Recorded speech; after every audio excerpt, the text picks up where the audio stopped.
What is going on? Is anybody out there? We're about to find out. It has been a rough week. I quite literally just walked in from work. It is peak season for me at my job, and that means the next 6 weeks are going to be a nightmare for me. So it could be some rough times getting videos out for you guys, but tomorrow I promise to try and get up early and get some out. What's going on, Aaron? How are you doing this late? Yeah, what time is it? 12:20, I'm just now getting home from work. Yeah, I literally just rode home from work. I am tired. It's been one of these times. So we are at peak season at my job, and it's nuts. What's going on, Matthew? What's going on, Jax? What's going on, Christopher? What up, Nate? What up, Epic Gaming? Yo, Gage, I see you. Abracadabra. Yeah, dude, what is going on? What's up, John? What you up to? 17 already. Nice. And 7 thumbs up. So big thumbs up to you guys. I'm telling you, this is why I haven't got videos out for you guys this whole week. It is getting to be peak season. Oh, my God. I mean, 12:20 at night, and I'm just now getting in. It's rough, man. It is rough. What's going on, Edward? Please do more Mastersons of Boxing. Whenever he sends me some new stuff, I will gladly do it for you, Aaron. What's up, Lycadin? Link like a kid again. Sorry, I apologize. Christopher, you need the Justice League movie. The one thing is, my wife doesn't ever like to go to the movies. She hates going to the movies, so I don't really go to the movies too much. It's really rare. Only around Christmas do I get to go visit my dad in Illinois the week after Christmas, and then we go watch some movies, and that's about it, honestly. Soldier Evo, close to getting a 370s. 370Zs are a very good car. I loved my Z, but I just had no room. That's why I sold it to get the GTR. So it is a good car. It still looks very sexy. What's going on, Freddie? How you doing tonight, man? I love the videos. Keep it up. Thank you so much, Hunter. I do appreciate it. Thank you so much for hanging in with me. I love that you guys get to hang out and spend some time with me. Just come say hi for a few minutes. I don't know how long we'll run this tonight. Probably about an hour or so, but just getting to spend time with you guys and you taking time out of your busy schedule to come and hang out, that's awesome. But I really wanted to get videos out this week, but I haven't gotten any done because we're at peak season at my job. It is in high swing motion. Oh my God. I mean, getting home at 12:20 is just, it's insane. Literally, I rode the bike in. They're already in bed. I grabbed a drink, came out here, started the live channel. That's all I've done, literally. I mean, the motorcycle is still hot. I rode the motorcycle tonight. It's still steaming hot, so there you go. What's up, Adam? What up, Viper? Mail run. Yes, Nate, we can definitely do a mail run because I think it was Edward last week that requested that I go check it because he sent something in. We will definitely do a mail run. Let's wait till about 30 or 45 minutes into the actual live stream because right now I kind of want to spend time with you guys first, and then we'll go from there. My main goal for doing live streams is to spend one-on-one time with you guys. Ask any questions you want. Just hang out because that's all these other are, is just to hang out, spend time with you guys. And I just honestly enjoy doing it. So thank you so much for swinging by as always. I love when you guys are out here. You've probably been asked a million times, where did Accord 79? Okay, so you guys know I have a lot of Hondas. Well, back in the day, I had a lot of Honda Accords way back in the day. And when I was playing video games, online and stuff, you had to create an online character. So I was like, I'll name him Accord or something like that because I had a lot of stuff. So that's basically where it came from. Just because of the fact that I had so many Accords. It was like back to back to back. I was getting a Honda Accords, like coupes and then 4-door sedans, just cheap little beater cars. I mean, I had a 1988 Honda Accord, okay, because I needed something cheap while I was in college. So that's what I bought. So it was $2,000. Who do you work for? I work for the Big Brown Slave. Is it Fuso's wax safe on the headlights? I think they said don't put it on any headlights or glass or plastics. I'm pretty sure that's what it said on the bottle. So I didn't put it on the headlights. I just put sealant on there, but I did not use it. I was born in 1979. Good job, Aaron. That's exactly what happened. I am born in 79, so I am showing my age a little bit. Already buying parts. Well, you've gotta buy the car before you buy the parts, buddy. You can go out and buy the car. That's definitely what you need. What's up, Brian? Honda's rock. Yeah, dude, I love my little Grom. And then, of course, you guys know I got the Preludes out back and stuff like that. So there you go. You pulled the trim out of the garage doors, windows. What? I don't know. Do you plan to go on another cruise soon? Ricky, I don't know right now. During the fall is kind of rough for us because, like I said, for me, my wife's job, it doesn't matter. Being, the medical clinic, it doesn't matter. But my job, they kind of like, no vacation time. Once you get around to Thanksgiving, through all the way through Christmas, they're like, no, you're not getting off. As you guys can figure out, me getting home at 12:20 at night, it's been one of those days. So my head is like cracking right now, but I knew I didn't get a video out for you guys, and I was like, I've got to spend time with my subscribers, my loyal subscribers. And let me tell you, I don't know if I'll be here next Friday or not because we usually go to Jacksonville, Florida. So I might be in Jacksonville, I might not. I usually only stay for one day when I go. My wife's going to be there with her family. but I usually only go up for one day and then I come back home. So if I'm here, I'm here, and I promise you something very special. That's all I'm going to tell you right now, guys. If you are here next Friday night, and I actually do it, I promise you something very special. So if you are around, and I understand it's family time on Thanksgiving weekend, you're more than welcome to stop by. And if not, I totally understand. We'll do something again special at Christmas, or right around Christmas, because we will fly out. Usually the week after Christmas, I fly out for a week on vacation. So, because I got to visit my dad, my grandma, who's up in Illinois still. So that's what goes on. I own any guns. What?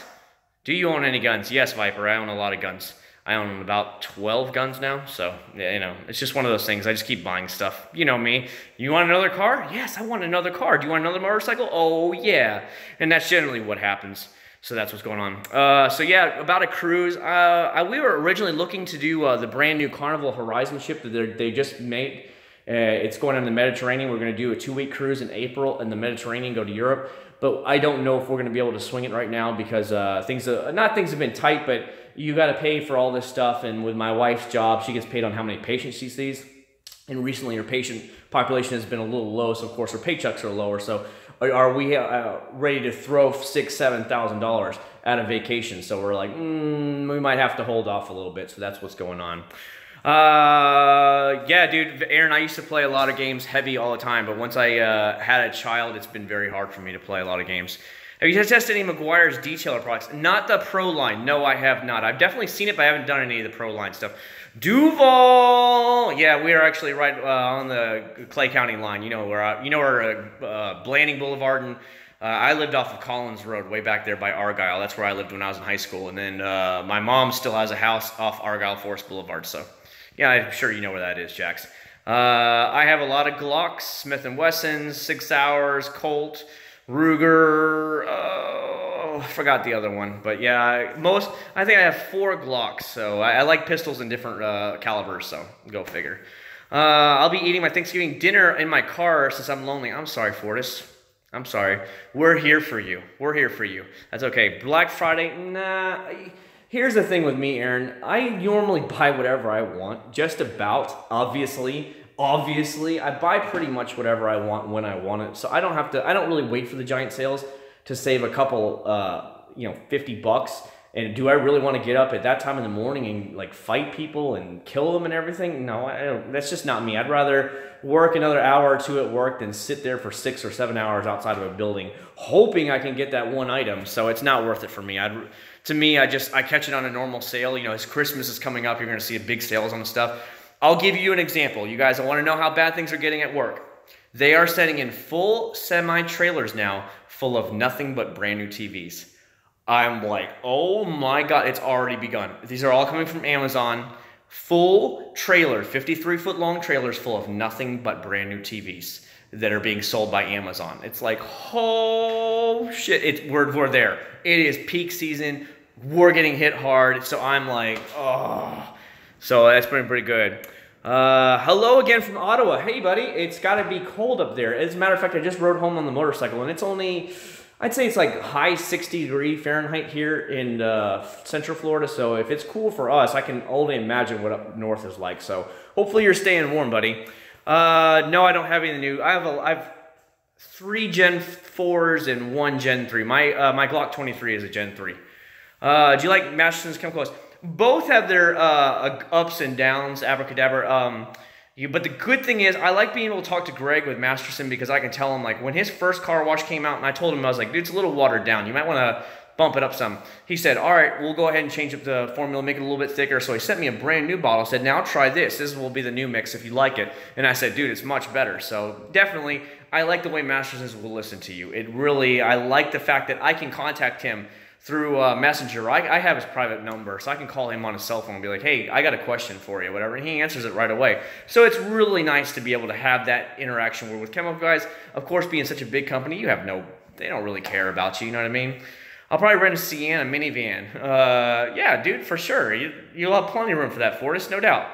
4:30 Saturday afternoon here in Australia. What's up, Timo? No, it is, what are we up to now, guys? It is 12:30 at night here in Florida, so there you go. Hello, Brian, what is going on, buddy?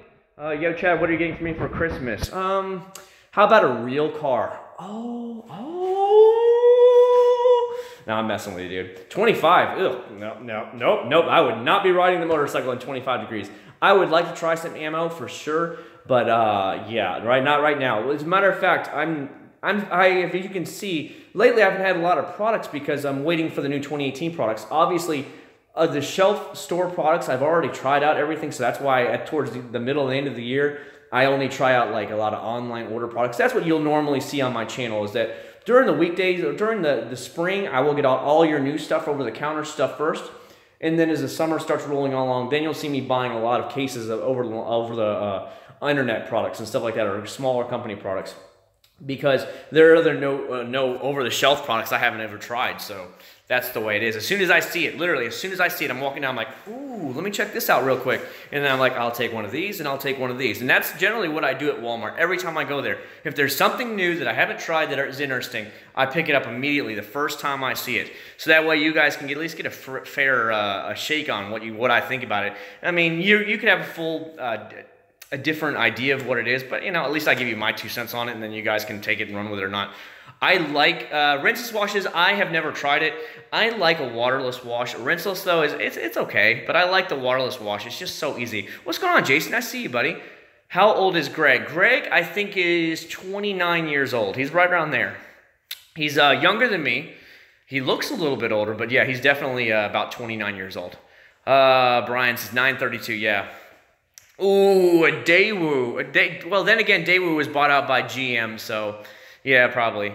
I'm lucky to live in California because I don't have to deal with rust now. Yeah, we don't have to deal with it either here, but the problem is with a lot of guys always see on my Prelude is, you guys got to remember, I bought that car in 2006 in upstate New York, in Syracuse, New York. So I had to fly all the way to New York, and then I drove that blue car all the way down to Florida.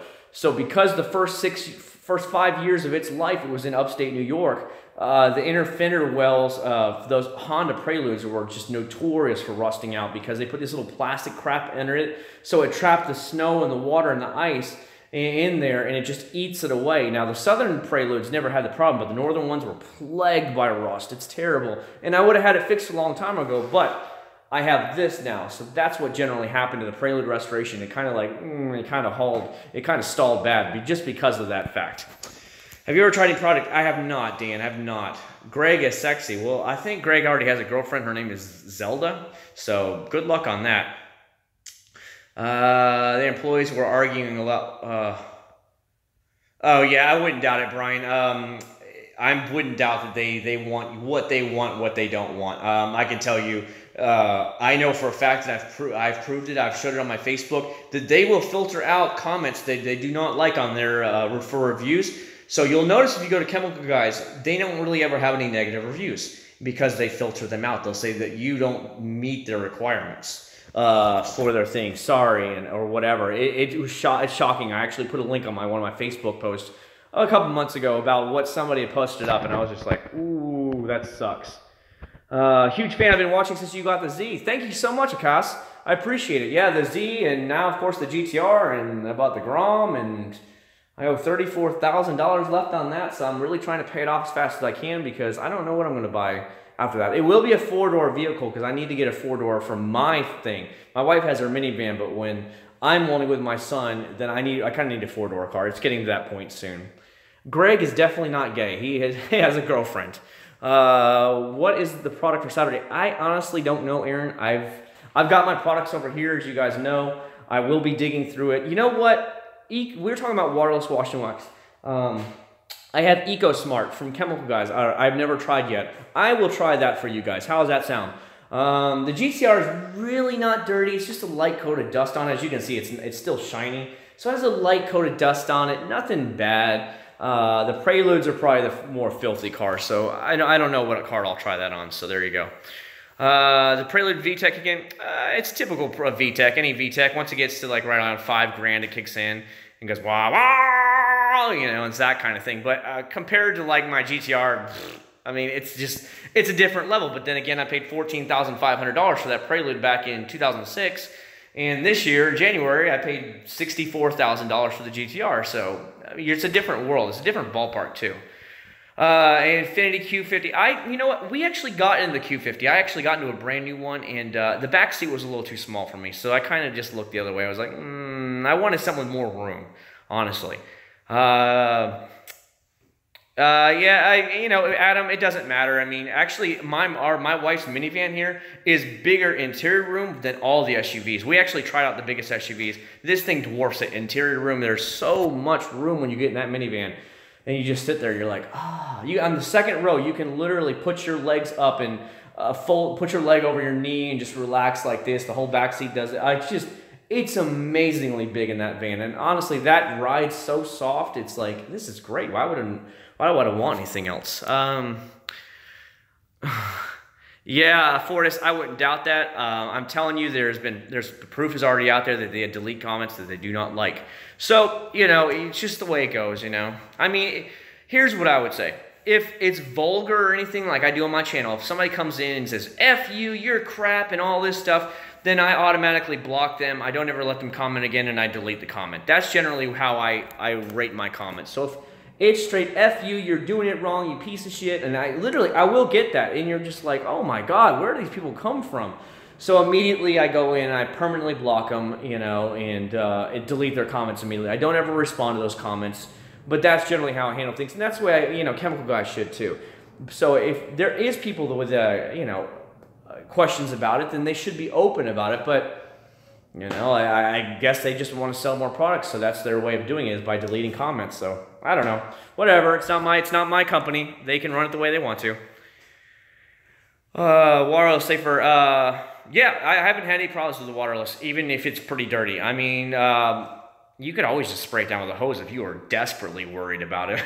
Even if it was cold, be like, screw that, I'm not touching the water, and then pull it back in the garage. But I mean, I haven't had any real issues with it at all. Get the 2018 Camry. I agree, Brian. I have been contacting Honda personally and saying, please, bring an Accord Type R to North America. I said, I will gladly put money down. I literally wrote them on it multiple times. I was like, I will put money down on it whenever you guys announce it, because I said, I need a 4-door family car. You see how hot and high demand the Type R Civic were. Imagine if you had a Type R family sedan, like you did back in the day for Europe. I'm like, so you charge 40 grand for it, MSRP, and then you're gonna have the nutso dealers charging 60 grand for it. But it would be fun to have a very rare car, because it'd be like, what, 1,000 made a year? And then, so the resale value is gonna be insane on it. And then, it's a Honda, so it's going to last forever, and just, it's a Type R, so it should be a lot of fun at the same time. So I really wish they would. I'd be more than willing to open my wallet at $40,000 or $42,000 MSRP if they brought an Accord Type R over to the United States, if they actually design one. Because right now, I think the top Accord only is $32,000 or $34,000 for a maxed out Honda Accord. So I'd gladly open my wallet $42,000, $40,000 for a Type R Accord. I really and honestly truly would put money down. If it came out and it was badass looking and it was something like 375, 400 horsepower, I'd be like, here's my money, take it. No questions asked. I wouldn't even bat an eye. I'd be like, that's cool. Because I like to have cars that are a little bit more rare. You rarely see Preludes on the street, especially that blue. That blue was non-existent. It only came out for 1 year. GTRs, obviously, they're not everywhere, so it's just the way it goes. Yeah, Viper, I guess. I mean, I heard Jen and the owner are together, so sorry, buddy. The GTR payment is $736 a month, but that's because I put down $24,000 down on it, so that's what it comes up to. Yeah, exactly, Aaron. Have you ever used CarPro beauty products? What? No. But do they even have a Type R Accord in the other countries? They did, Brian. Back in the early 2000s, they had an Accord Type R, and it was only in Europe. It was only sold in Europe, but it was an Accord Type R. I think it had 220 horsepower. And this is the day when Accords back then only had like 150, 160 horsepower. So they definitely did have it. But I don't know how well they sold. But I think now with the Type R hype, they might be a good idea for them to, you know how Nissan has Nismo? It might be a good thing for them to bring out some more Type R versions, especially an Accord Type R, because they already have a history of making it. And let's face it, a lot of young guys from the 90s when I was a teenager are now adults that make a lot more money and have a family. And we want a big 4-door sedan, but we still want to have fun. So I really think they could do good. Now, you would only make $1,000 a year with it, but that would bring in the hype still for another Type R vehicle. And like I said, so you get more hype for the Honda name, and yet you know, for me, they're not going to go somewhere else. Like Infiniti has some sexy cars, a lot of power, like you guys said. Infiniti Q50 Red, 500 or was it 400 horsepower and change. I mean, they can definitely do it, but I don't really want to pay $50-something thousand for an Infiniti. It's just not money. I like the Zymel car wash. Excellent stuff. Excellent stuff. What's up, Scorpion boy? I see you up in here. Hey, what's going on, Nathan? What are you up to, buddy? You guys check this out yet? It's Mountain Dew Holiday Brew. It says it's Holiday Blend Dew plus Code Red. I don't know if you guys have seen this yet. I picked it up the other day at Walmart. It was $3.50 for the case, so I went ahead and picked it up. Yeah, Fortis, we've been going to church a lot lately. Am I like there every single service? No, but a lot lately on Sunday mornings we have been going there, buddy. I grew up in a private school. I went to a private school my whole life, so except until I went to college. Why is CG more expensive than Amazon while their website is cheaper? That I don't know, buddy. I don't know. Unless they're saying free shipping on Amazon and then you have to pay for it on their site. That I don't know, man. I'm not really into American cars. You know that as well as I do. They don't hold their value, Viper, and the quality is not there. It's too many hard plastics and stuff, and it just looks cheap inside, and they just don't hold their value, and that's not me. I keep my cars for a long time, as you guys know, so I don't really want to flip through cars very fast.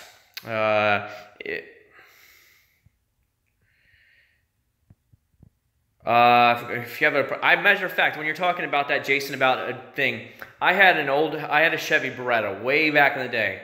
Well, when it went in for service, I got ready to get back in the car, and you know the door sill on the bottom? It was literally broken. I was like, what the hell? So I went back into the service manager. I'm like, bro, the door sill's broke. And they go, and the mechanic says, it wasn't like, it was broke already. I'm like, no, it wasn't broke. It was not broke. You will fix that. So they had to order the part from Chevy and have a new part put in. And so it took them a couple weeks, but they paid for it. I said, that part was never broke. I said, how is the interior broken? Seriously, I didn't do anything to it. And what happened is I had the car going for service because I had punk kids in my neighborhood try to break into the car, and when they shattered the window, they like put holes in the window trying to get into it. It had heavy tint on it. And they tried bending the door frame back. Well, by then the neighbor across the street, he was a Marine, so he came out with his gun and held them up basically at gunpoint and was like, waiting till the cops got there. So they had to do all kinds of like parts like that had to be fixed around the door, and I guess somehow they broke the plastic area of it, and so they had to actually fix that too. They said, all right, we'll give us a couple more weeks, we'll order it. I'm like, yeah, what's up, DJ? You know, you guys remember the 90s? Was it the 90s? Yeah, it was 90s. Everybody go, what the... You guys remember that? Dude, that was hilarious. I loved it. I think it was Scary Movie 2 made fun of it. I loved that. Oh, that was a good series for a while there. This Friday is good. Hope you're buying your Yamaha VMAX. Nah, I've got two motorcycles right now. I really don't need another vehicle. Not another one for a while anyways. I think my next bike would probably be like maybe a ZX-10R, but honestly, I don't really need it right now. It's just kind of like, why? What happened to Do USA? The Do USA only came out in the summer. It was meant to be a 4th of July one, just like the Holiday Blend or whatever you want to call it. Holiday Brew is all. This is the first time I've ever seen it. It's a brand new flavor, even though it just tastes like Code Red. So, So that's what's going on with it. Ardex Car Products. I've never even heard of them, Dan. I'm sorry, buddy. New Dew is amazing. Yeah, have you guys tried the Gaming Fuel yet? The Gaming Fuel, I bought a case of each of that. I think it's something was like an Arctic Blue, and the other one was it's a Tropical Smash. They're both pretty good, not bad. Cost, I would not spend much money if you didn't have to. Have an older used car. Don't buy anything new if you don't have to. I got myself into debt when I was 19. Doing that, I bought a brand new Honda Accord Coupe. Again, Accord. So I had one of those. It was $500 something a month, and I was 19 years old. So it put a little bit of hurting on me back then. So I was just like, I sold it 2 years later because I didn't really want the payments anymore. And I bought another Accord and an older one, and just kind of I got myself out of debt. But I really wouldn't, as an 18-year-old, don't put yourself into any debt more than you have to. Nothing wrong with the old car. It can be 5, 6, 7 years old. As long as it's in good shape, ride it out as long as you want. I mean, granted, I had the blue Prelude now for... Oh God, I bought it this 11 years, and I've had the white one 8 years now. So, I mean, you can see you don't have to keep going through cars. I mean, I've had to do some service on the cars. I mean, I might have spent some money on it, new brakes, calipers, tires, rotors. I mean, just basic stuff like oil changes. I mean, basic stuff on the Honda, and it just keeps on going. So I don't buy anything high and fancy until you're out of college and you're having a decent job. There's no reason for it. And then don't be the guy that gets out of college. Oh, I got a job making 40 grand a year my first year of thing. I'm going to buy that BMW now for $45,000. And it's like, don't do it. You can get yourself like a $20-something thousand car, but don't get yourself that $40,000 or $50,000 car year one. You need to wait and build it up a little bit. It's a Baptist church, Adam.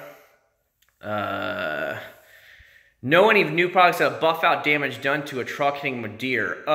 Nathan, you definitely need to have some kind of polish or compound probably to get out any of those kind of stuff. Start with a polish and then go to a compound, and if not, then you might have to get that thing painted. What's up, JR? I see you up in here. The dude tastes, honestly, it tastes like not Holiday God. It tastes more like just Code Red. To tell you the truth, guys, it tastes just like Code Red. I don't even know what color it is. It's like a reddish tint color to it. So it says it's a holiday blend with Code Red. So I mean, it tastes mostly like Code Red. Hey, I'm okay with supporting America too, but they don't make the cars I want. So I mean, it's just the way it goes. You know what I mean? What's up, Johnny Bravo? I had a Beretta as well. Yeah, no, I had no problems with my Beretta. I had a 93 Beretta. It was in mint condition. Some old lady traded it in at the dealer. I paid $6,000 for it. I was 17 years old. It was my first car payment, and I had it for 2.5 years, and I was living in Clearwater, Florida, over there on the other side of Tampa, on the water side. And I had a dude decide that he didn't want to wait for the light. And he went over the double yellow lines and went into head-on traffic and T-boned me. And the car was totaled right then and there. So it's the way it goes. Any mods coming for the GTR? Right now, no, Scorpion, because my mod is having the title in hand. That's my mod I'm looking forward to right now. Like last month, I paid $1,500 on it. So you can see where my money is just like funneling into this car right now. I'm like, pay it off. I want to be completely out of debt again as fast as possible. Like I said, you guys asked about financial things. When I was 19, 20, 21, I had a big car payments and I didn't like it. And then my parents got divorced when I was in college. Then I was suddenly kicked out on my own and I was told, fend for yourself. Well, now I had a car payment plus everything. So I had to sell everything I had. I was barely getting by. I was working as many extra shifts as I could. And I just said, I'll never do that again. So I was running up the credit card. I got my credit card up to like $8,000 in debt. I just said I was done. I was done trying to work 50, 60 hours a week, trying to pay the bills, trying to pay the credit card, plus rent, plus car payment, plus insurance, and all utilities. I said, I'm done. So I paid off everything I could. I got rid of everything I didn't need, cut up the credit cards, and I said, I'll never do it again. And I haven't. That's why I'm so adamant about paying the car off as fast as possible, because I was in that position where if I wasn't working 50 plus hours a week, I could barely get by. And that sucked. Knowing that you're like, please give me the hours, please give me the hours. I'm hurting for money this week. I was done. I was upside down in debt, and I said, I'll never do it again. What is a blue energy drink bottle cap, and what... You talking about like balls? Is that what you're talking about? Like when I get balls? Get the cheapest car in America. Like, ew, not a Nissan Versa. Ugh. My mom has one of those. They're garbage. Cheap little cars. Honda Toyota lasts forever. And that's the truth. As long as you do the maintenance on it, it'll last forever. What up, Pedro? How you doing, buddy? BMWs are very expensive to fix. Very expensive to fix. I don't know, man. 2009 G37 will paid off when I graduate. Investment, you really should start putting money away as soon as you can. If you can put away 5 or 10% a week into some kind of 401k, do it. Do it. The sooner you can put it away, the more money you'll have. I've heard of guys in the last couple of years having 80 grand at work already in their 401k. I'm like, damn, in a couple of years, and they're like, yeah, dude, the market's hot right now. So it's pretty good. My wife just was able to open up her 401k at her new job because I do job 4% matching. So she's going ahead and putting in 5% of her money. So technically she's putting in 9% because they're matching up to 4%. So she's getting 9% of her paycheck in every single paycheck in her 401k. And I have a pension with my job, so that really helps a lot. No, Aaron, I would never ask for it. You got to understand, Aaron, when I married my wife, I am obviously going to just know what I do for the living. I am not on her level, as you would say, financially. I'm not on her job level. And because of that, her family never really liked me, and they still don't really like me because they think that I'm a gold digger. And even though I don't spend any of her money, and even though I'm the one that handles the finances for her family, I don't spend that money of hers. I actually pay off all her debt a lot faster, like her student loan. I pay off the house faster. Her van is paid off faster. But I get that hanging over my head that I was a gold digger. I'm only in it for her money because of what she does for a living. And because of that, they've never really liked me.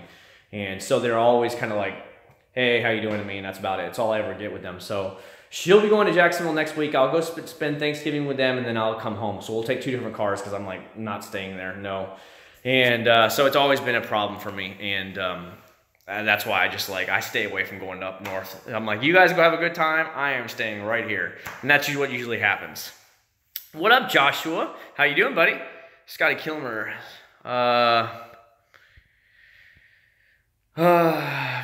I work at Twitter, and we got a lot of trade-ins and had over 200,000. Dude, for sure, DJ. Both of my Preludes have like 190-something thousand miles each on them. So they're both running. There's no problem with it. I needed an alternator in my white Prelude. The alternator went bad. I replaced the battery last week, but the battery is not it. It's the alternator that's gone. So I just went ahead, because I have the Honda warranty with the battery. So I just swapped it out because I couldn't charge it anymore. I mean, literally, even with the stuff. So I was like, okay, so I put it on the charger. I couldn't get anything out of it, so I was whatever. Great to hear when you came across working. Oh, dude, I'm telling you right now, Akash, I started with a 1988 Hyundai Excel hatchback. My parents bought it for me. I was in high school. I was 17 years old. I was almost 17. And that way I could get back and forth to school. It was $800 all they paid for it. But it got me into my first job and all that back and forth. And my dad said, look, you hold a job for a minimum of 3 months. I will co-sign a loan with you, your first loan. That was the Chevy Beretta that I bought for $6,000. And we put down $1,000. And that was my very first car loan. That was my very first loan altogether. And my dad co-signed with me. And then when I was hit down there in Clearwater, Florida, my dad co-signed with me for the Honda Accord as well, because he's like, well, you make your payments early, you make them on time. I'll co-sign with you again. So he co-signed with me again, and I put like $4 or $5 grand down on that Accord. And that's basically how it went. Anytime I needed something, because I proved that I'm responsible, it was no problem at all. But I started with that junk car, and now I have a super nice sports car and all this other stuff. And as long as you're willing to go to work the extra hours, hey, if that boss says, hey, I need you to work midnight shift, or I need you to work another shift, would you? Do it. Do it, because that's going to give you that extra money. And then maybe they say, well, hey, you want to work some more shifts for me? Okay, I'll work some more shifts for you. Well, suddenly now you're making twice as much, and you've got some extra money to spend. You pay off your bills. Maybe you want to go buy some toys. Go buy them. You got the money now. You know, and we're all the guys that I grew up with, well, on the weekends or the nights, weeknights, hey, man, let's go to the club and stuff. Nah, not really. Well, they're blowing all their money. I was staying and working midnight shift, and I was just stacking money, stacking that stuff. And so I was buying whatever the heck I wanted to buy. I had nice cars, video games, whatever I wanted to go to Europe every year. And just, I set my goals at this, where they were setting their goals this way. And it's just the way it went, man. Oh, dude, I understand, Josh. I understand. Sometimes you get a little bit tired. Have you ever tried detail spray, Adams, Mastersons, and Chemical Guys? Yeah, dude, I've tried a lot of detail sprays, bro. The detail spray from Mastersons is actually very good. That stuff is slick as ice. Very good product there. No complaints. Actually, that's one of the products I ran out of. Let's see if I can find the original box. Oh, yep, here it is. See it? The Masterson detail spray, it's completely empty. So that's why I was trying to tell you that was so good that I used so much of it that I actually ran out. And that's saying something, because I have a lot of detailers in there. I have a lot of products everywhere in my garage. So you guys understand that if I ran out of his stuff, that means it was just that good. Highly, highly recommended. His Masterson's detail spray. Where's the street bike and the Grom? Right there, buddy. There's the Grom. There's a sport bike. I just came home from work on that. I got home, like, these guys saw it that were in here earlier. I literally pulled in at 12:20 at night from work. It's been one of those days. And then, of course, the Grom I didn't take. I actually just got all the stuff I need, because it needs its first oil change. So I didn't take it out. I got a new oil pan. I got oil, 1 quart Mobil 1, full synthetic oil. So I'll be doing the oil change this weekend on it. Zoom. I would say, Aaron, anything with a clean car actually helps in resale value versus a dirty, nasty car. It's already well known. If you walk up to a car and you're looking and it looks like crap, you might be like, nah, and it'll hurt the value. Be like, well, it looks like crap. Well, if it's spotless and catches that seller's eye and he's like, ooh, I want to come see this car, it's always going to help. I mean, look how the guy that bought my 370Z, he actually noticed the car because he was like, I've seen that car on YouTube before, and he figured it out that he had seen it on one of my YouTube detailing videos. So he contacted me and said, dude, I really want your car. I have cash for it. Tomorrow, I really want to buy it. And I was like, So it took me about 2 weeks before I decided, okay, it's time to let the 370Z go. And he said, I have cash sitting here. I'll give you the cash. And he's like, if you'll take this deal. And I was like, so I finally went, okay, you can have it. And he's a professional detailer down there in South Florida. And so he was like, I love your car. I know you take care of it. I want it. So I'm like, have at it, have fun. So he still has it. He contacted me a little while ago, and he's a really nice guy. He's out of Palm Beach, and I forgot the name of his company. But he has a mobile detailing down there in Palm Beach, so he does a lot of Ferraris and exotics and stuff like that. Do you know Friday? I would assume they would, Gonzalo. I would definitely think he would, because I was asking him, and we were talking the other day. He said he is so busy right now, and I guess he's swamped at work, and he's still a small company, that he has to do a lot of things by himself. And because of that, he gets, he told me he works some days 14 and 18 hours a day because he's trying to meet with new contacts, get new companies to accept his products and start reselling them, put out videos for YouTube, work on the sales side of it. So he's doing all of that, and he said it really takes its toll on him after a while. And I was like, that's exactly the problem why so many companies fail, because they don't have their full hearts into a company when they started out, and they just kind of give up and let it go. So the most successful people are working those ridiculous amounts of hours in order to get it. But then you see 10 years down the line, well, Masterson's is now a millionaire, let's say in 10 years from now. And then everybody's like, damn, he's a rich kid or whatever. And it's just because he busted his tail for all these years, 14, 15, 16 hours a day. And after a while, it finally pays back. But, it does wear on you a little bit. Oh, Aaron, I understand, Aaron. I have a lot of big companies, Aaron, that watch my channel that don't say anything. And then some that will private message me later and say, hey, I saw your videos. Would you like to try some of our products? I've been watching your stuff for a while now. As a matter of fact, Greg Masterson told me, when he was at Chemical Guys years ago, he tried to get them to send me products to demo, and they said, no way, they'll never send them out. So I don't know if they didn't want a bad name or bad rep, but they wouldn't send it out. He said he kept asking them, please send me stuff from Chemical Guys to me so that I can try it. And they kept saying no. So he said, as soon as I created my own company, you're the first person I contacted to see if you'd want it. So, there you go. Oh, okay. Long Trab, okay. You're 20 years old, Kyle. You old man. You old man.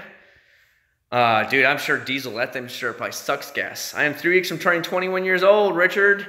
Old man. Now then, once you start hitting the 20s, like 21, 22, the years, you just don't bother about the years anymore. Especially as you hit later 20s, you just like, whatever, it's just another year. And that's generally the way it was with me. Because I turned 38 years old in the beginning of October, I turned 38, and it's just another year to me, another day. You stop caring anymore. It's like, it's just another thing. Jason, I've not tried a bad glass cleaner. Glass cleaning is one of the ones it's hard to screw up, to tell you the truth. I do like Masterson's because it actually has a water repellent in it, but I mean, I love Stoner Car Care's Invisible Glass, great product. I've like Mother's, Meguiar's, Turtle Wax. Many of them make good products. I can't complain about it. What's up, Venom? What are we sponsoring today, Venom? What are we sponsoring? There you go, NLS 39. There you go, see? Now you understand. I'm going on vacation in Aspen. Somebody's a rich kid. I'm going to Aspen. We're going to go meet some snow bunnies up there. Oh, That's all I think about Aspen, seriously. It's some like rich place. I don't know. It's like Vail, Colorado. It's like rich people. That's all I know about those places. I've never been to Colorado. Well, I flew into Denver one time when we were going to Alaska, and that's all I know, so I don't know what to tell you. It's just a bunch of like rich snobby people from what I understand. At least from what I hear and what I see on TV and movies. just a bunch of rich, snotty people. Like, oh my God, I have a house in Vail. It was only $2 million. Oh, and I'm like, get out of here.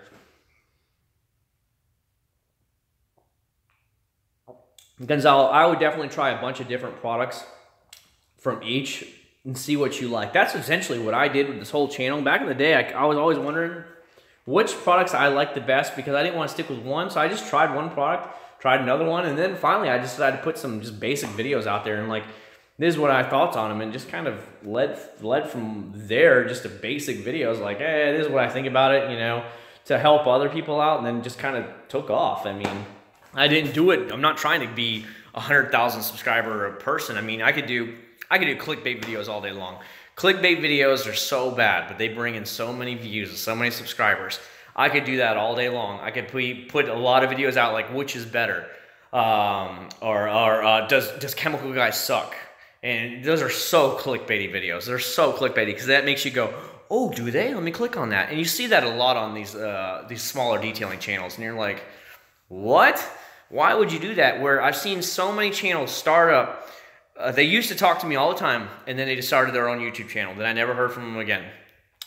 And I check on them once in a while. I don't watch their videos, but just kind of checking around, see if they don't make any videos anymore. So basically it was a fly-by-night thing for them. A lot of these channels that are like, oh, I'm going to be just like you or stuff, or I'm going to do it better than you because you're doing it wrong.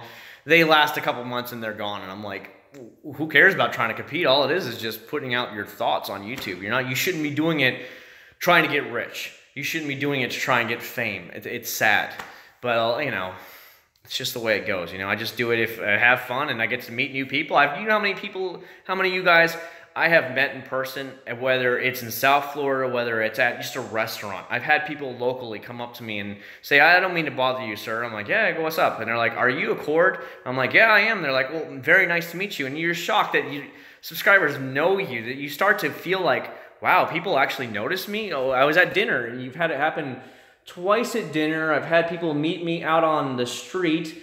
I've had a subscriber meet me at 7-Eleven. I was in my GTR, and the guy came up to me. He's like, are you a Cord? He's like, I've seen you before. I knew you were in Kissimmee. Are you in a Cord? And I'm like, told him. I was like, yeah, that's me. And then he's like, oh, dude, thank you so much. And so it really makes you feel good. Like, wow, I'm making I don't want to say, it doesn't make making a dent in this world, let's say. I don't know what to say, but it's really cool that people are watching my stuff and then they want to come and meet you in person, because to me it's just, I'm cleaning cars like you guys are cleaning cars. We're just doing it for fun because we spend so much money on our cars. Why not try out all kinds of good products, and you want to take care of your cars? That's all it comes down to for me. I still have my main job that pays all my bills, so I don't do it trying to be a 100,000, 200,000 subscriber YouTuber. And if I don't live off of YouTube money, that's not what it's about for me. If I make any money, a lot of it goes right back into the channel. I have to buy products for you guys. I have to do that kind of stuff. I'm buying a new camera next month. I really want to get a better, like a high resolution camera than what I have now. That kind of thing. Help out with the wind. Have like a proper, like a dead rabbit or whatever they call it on it. So that way the wind's not so bad on the windy days. I want to do stuff like that. And that's where a lot of the YouTube money that I would make, if I make any, goes back into buying stuff like that, products.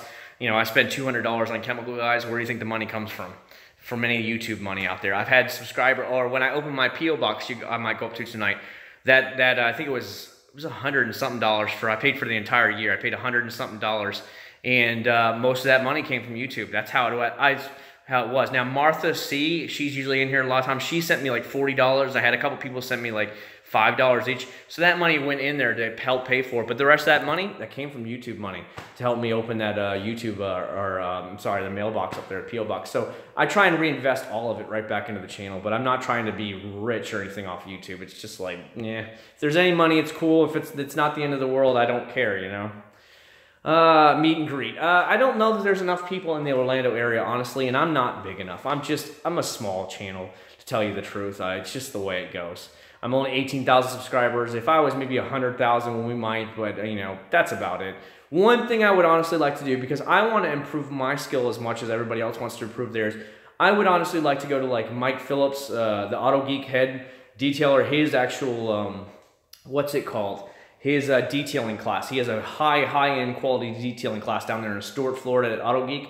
but it's $1,200 for 3 days. 3 days is $1,200. They provide you all the machines, all the tools. It's 8 hours a day. And they bring in very crazy cars from anything from like old school hot rods, antiques, to like super sports cars and stuff like that. He brings them all in just for the show. And basically he tells them, like, obviously I'll work on your car for you and we'll clean it up for you as long as you let us use it. We won't charge you anything.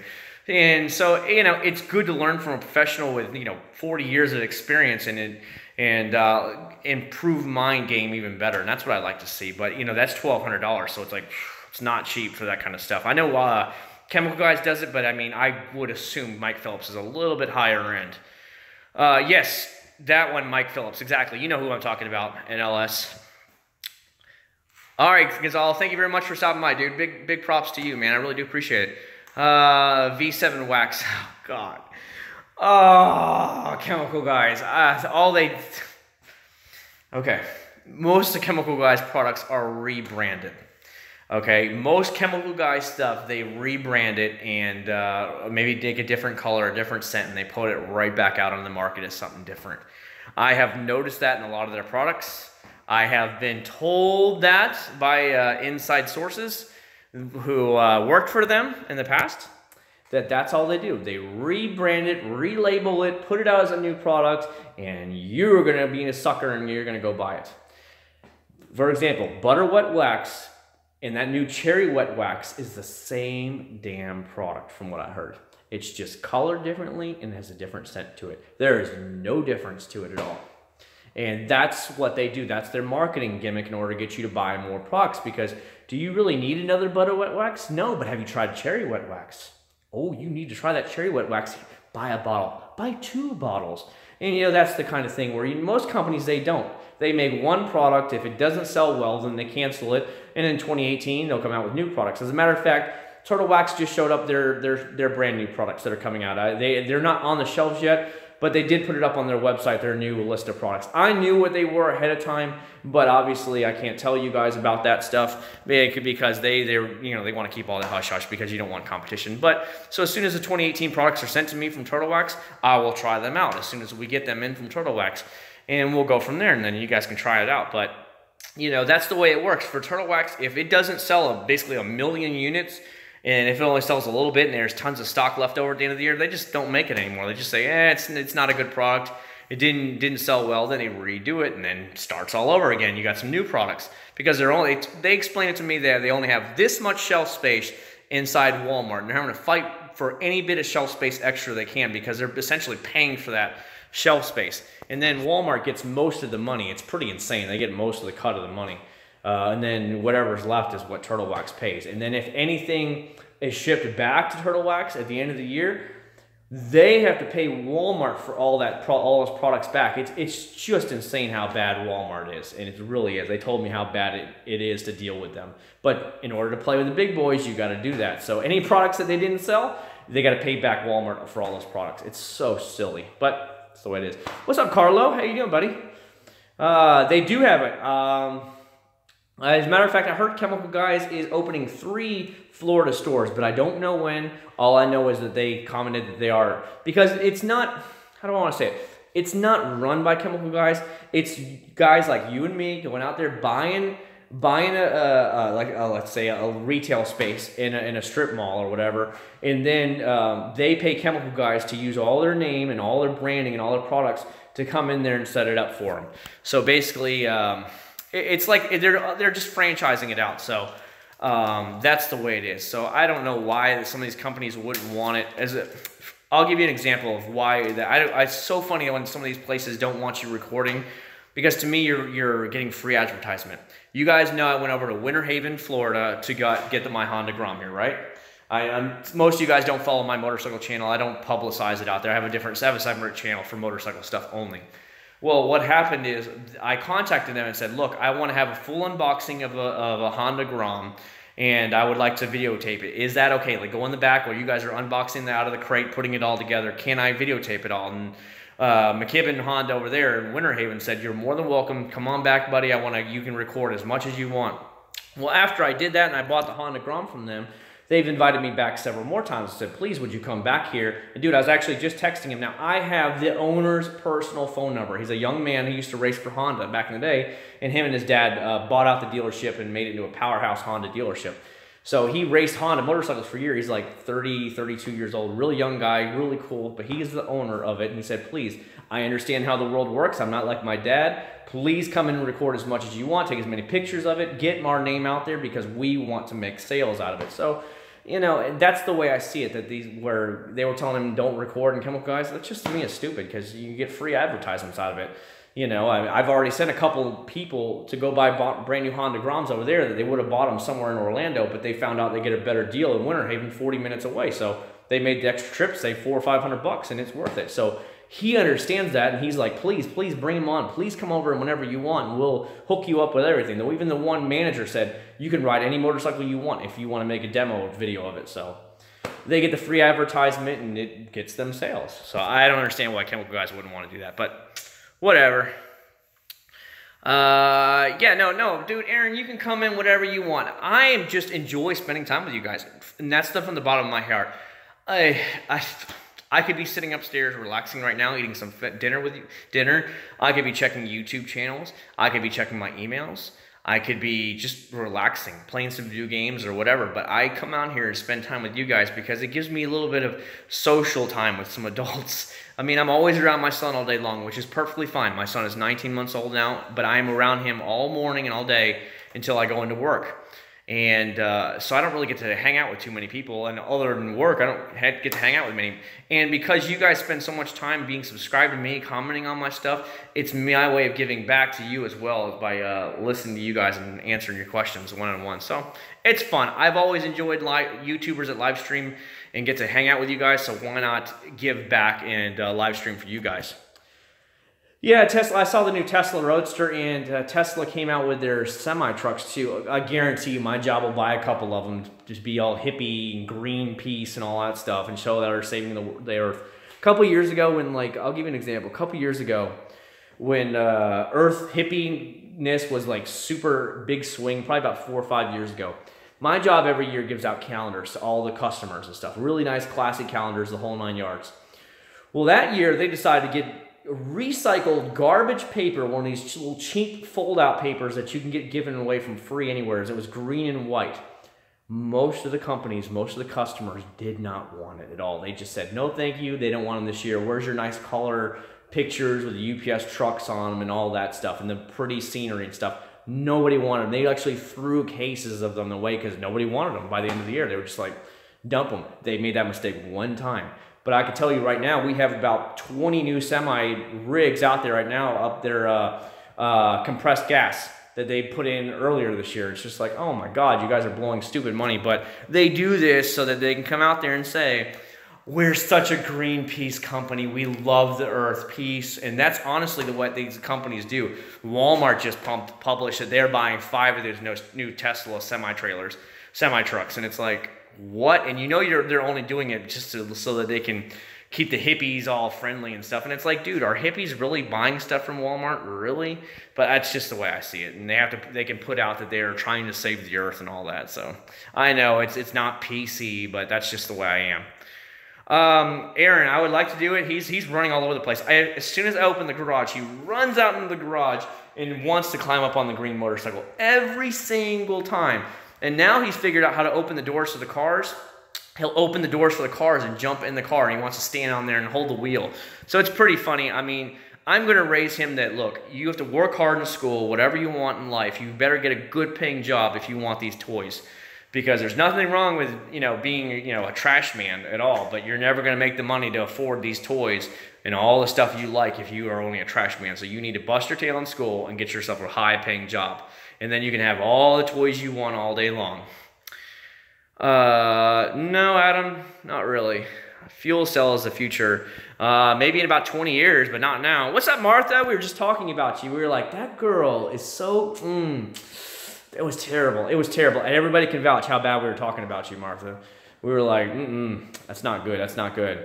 What's up, BMW Fran? Yeah, dude, I'm definitely on. Welcome to the Hangout. I think we've been on for what, almost an hour already. God, time flies. I don't really expect it. We're just spending time together. I don't really see it that it's been an hour, but it really has. It's pretty crazy. I did promise everybody I will be going to the, God, my brain died. We will be going to the post office in St. Cloud because Edward from last week asked me if I had gotten in one of his products, and honestly, I hadn't been to the post office in a couple of weeks, so I didn't know. So once he told me that he sent me something, I was like, crap. And he's like, don't rush. So I'm gonna go up there tonight, and we are gonna spend time, and we're gonna go to the post office, and I promised him I would do it. So whenever you see this later on, if you see this later on, Edward, we're going to the post office for you. Because you said you sent something, and I feel bad that I didn't go to the post office and pick it up sooner. But I try and only go to the post offices on days like today, when we can actually spend time together. How long is air fresheners only have lasted me about a week, honestly. If the car stays sealed, like if I test it out in the GTR here, and I test out any one of the air fresheners, and it's basically stays sealed, it'll last maybe 2 weeks. But other than that, it's not going to last you more than that. Granted, you're only using a couple squirts here and there on it, so that one bottle will last you months and months. So, do like me, buy a couple different scents, and, rotate the scents around. It's all good. Yeah, we will definitely be doing a road trip to the post office for sure, Richard. I just want to make sure that everybody knows, because some people, once they go on the road, you know how the Verizon wireless towers are, like when I have to get on the road, sometimes the signal is not very good, it gets pretty crappy, the lag's there, and sometimes it drops and I have to restart it up again. So some people, then you lose a lot of subscribers, or a lot of viewers anyways, because they're like, I don't want to see you going to the post office. So basically I want to take as much fun as I can. Well, we can't. The GTR is kind of blocked in right now, Joker. I have to move some cars in order to get to it. I haven't been taking my GTR to work. This time of year at work, there's really nowhere to park at my job where you're going to have like spaces around you where nobody's going to park next to you. I like to park at the very end of the parking lot. But because they hire a bunch of new, fresh, young people that are just seasonal help, the whole parking lot is full. People park out in the grass and everything at my job, so I just don't take the GTR right now to work. This next month or so, it will not be driven to work. So it's actually just been sitting in here the last 2 weeks. I haven't taken it at all because there's no parking. Last time I took it, I got there and I'm like, oh my God, there's no parking. Everybody's parking in the grass. So I had to park in the grass.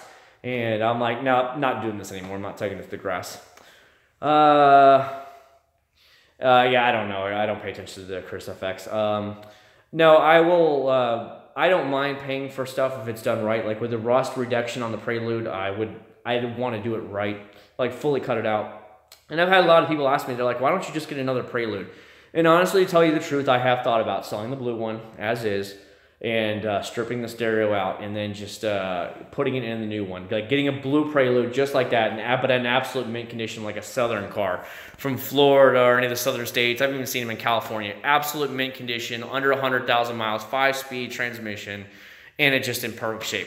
You can find those for like $6,000 or $7,000. And so, yeah, I have spent a lot in the Prelude, but I have so many, I don't know, sentimental value tied in with it. So it's so hard for me to say, okay, well, I'll just let it go and get another one. So it's been really hard.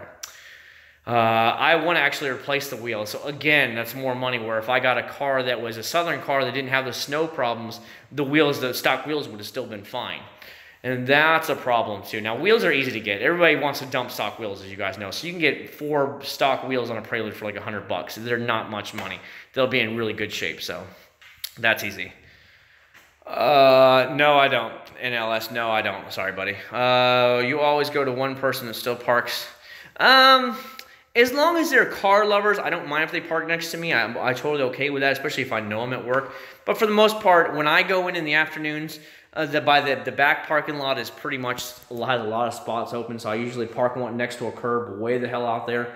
But this time of year, because they have like 50 or 60 new hires inside the building right now, there's just no parking available. So I'm not going to go out there and put my car next to some piece of crap Toyota Corolla that is all dinged up and pray to God that he doesn't hit my car. And it's pretty bad, and so no. Stoner leather cleaner, safe on Twitter. I used on the interior of the car, and I had no problem with it, Aaron. You guys got to see that in the video. My wife's van looks nice. I do need to get a leather brush, as you guys saw if you watched that video. In the little pores, the formula got into it, but all the stuff that was on the regular leather, spotless. It's just the way it goes. I didn't have the proper brush to get in there. So, but yeah, I had no problem with it at all. Alloys. Why would he want steel? Steel is heavy, man. Steel is heavy. It's old. All right. I'll take a thing now. Do you guys want to go to the post office now? Or do you want to go later? We can go to the post office now, or we can go later. Let me find my key. I don't know where the actual... There it is. Okay. There's the key. We got the key. The post office. I haven't been in a couple weeks, so that's why I was like, where's the key? Would you like to go to the post office now, and we can go from there? But let me know. All right, Chris, thank you very much for stopping by. I really do appreciate it. Yeah, fair heads up, guys. We're going to go to the post office now because we've already been in an hour. I've got to spend a lot of time with you now. So now we'll go to the post office and get to hang out over there at the post office. So, you know, if you want to get off now, I understand. That's totally fine. But I know for a fact that Edward, that is, sent me the actual, it's some kind of glass something. I don't know what it is. He just told me, he's like, did you go? I'm like, nope.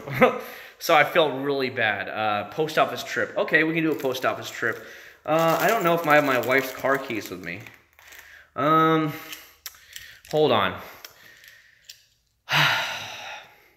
Do I take the GTR? Well, otherwise I gotta either take the Prelude or I take the GTR. But the problem is, if I take the GTR, I have to move the Prelude because the Prelude is backed up. Here, let me show you guys. All right.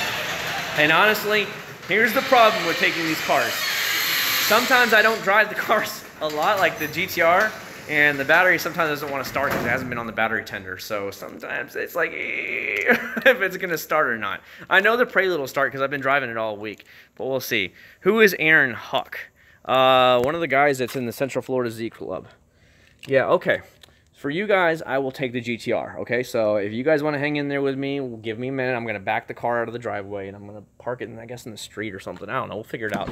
And then I'll get the GTR out. Like I said, it hasn't been on the battery tender, but I haven't driven it in 2 weeks. I'm like, is it going to even start? So we'll see. Give me a second here. So bear with me, and we'll take the GTR. Let me move the Prelude first. What's the weather like in Florida in November? Well, right now it's actually kind of cool. I'd say it's only mid-60s right now outside, but it's at night. So hold on. Let me go ahead and move this car out of the way. X-band. K-band. That's that new radar detector I showed you guys. This thing is amazing. See, it has GPS connected, knows exactly your spot. Gotta. It's the DRW. Ready?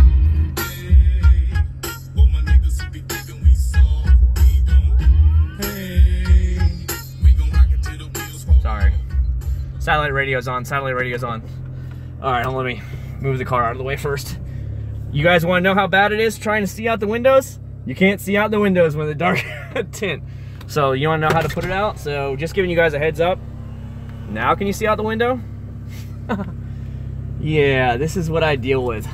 But having a blacked out car is really nice because you don't have to worry about peeping eyes and stuff like that at you. Even in my all right, 1 second, guys. All right, guys. For a second, while I'm in and out of the garage, it's gonna awake. But I didn't see the text because my phone's on silent. Yay! It starts. Still got enough power. Whoa! Turn the air conditioning off. I do not need it on. All right. I'll turn it around for you guys so you guys can see it. Okay? Oh, it's cold. Low tire pressure, engine thing. All right. Ready? All right, let's go for a ride. I'm gonna get this thing out of the garage.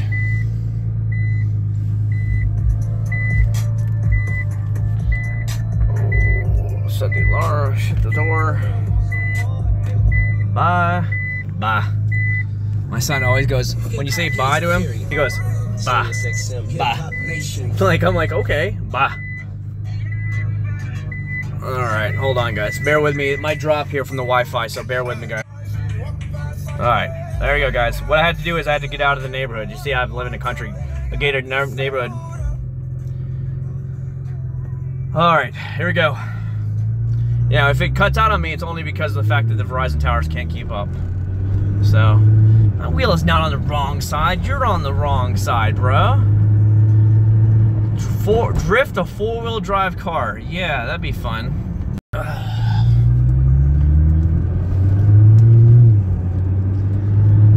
Remember I move it too, by the way, Aaron. Whenever you're like driving, you're hopping from towers and stuff, so it's a little bit harder. So I know the quality's probably garbage out the tail right now, but bear with me here, guys. Just work with me here, and I'll work with you guys. By the way, I almost forgot which mailbox I actually. Is that sad? Man, my car's not even heated up yet. Scorpion, let me wait till the car's heated up first, and I'll do it for you. Right now, the car is pretty cold, and I don't want to be doing that to the hard engine. No, DJ, this is an R35. There is no stick shift in the R35. It is automatic only. I mean, yes, it has paddles on. Our R35 never came with stick shift. It's automatic only. But you never want to be driving like a crazy man with whatchamacallit on that when it's still cold. So once we wait till it gets heated up, we'll go ahead and give it a little bit of gas for you fiends out there. Yeah, Aaron, my 370Z was stick, but like I said, the GTR only comes in automatic dual clutch, so that's why. Like Hoops Road. It always makes me think it's gonna be some cop or something like that, just chilling out there. Look, some BMW. Like, I don't know, like, are you dealing drugs at this time in the morning? It's like, what is going on? Oh well. Yeah, we'll just wait. It's getting warmed up. It's no big deal. I got cars catching up to me. That's really strange. Is driver mod? Huh? What are you talking about? Sorry, I'm trying to hold the camera and we're bouncing a little bit. You guys gotta understand, with the GTR, the suspension is very stiff. Even in comfort mode, it's kind of stiff.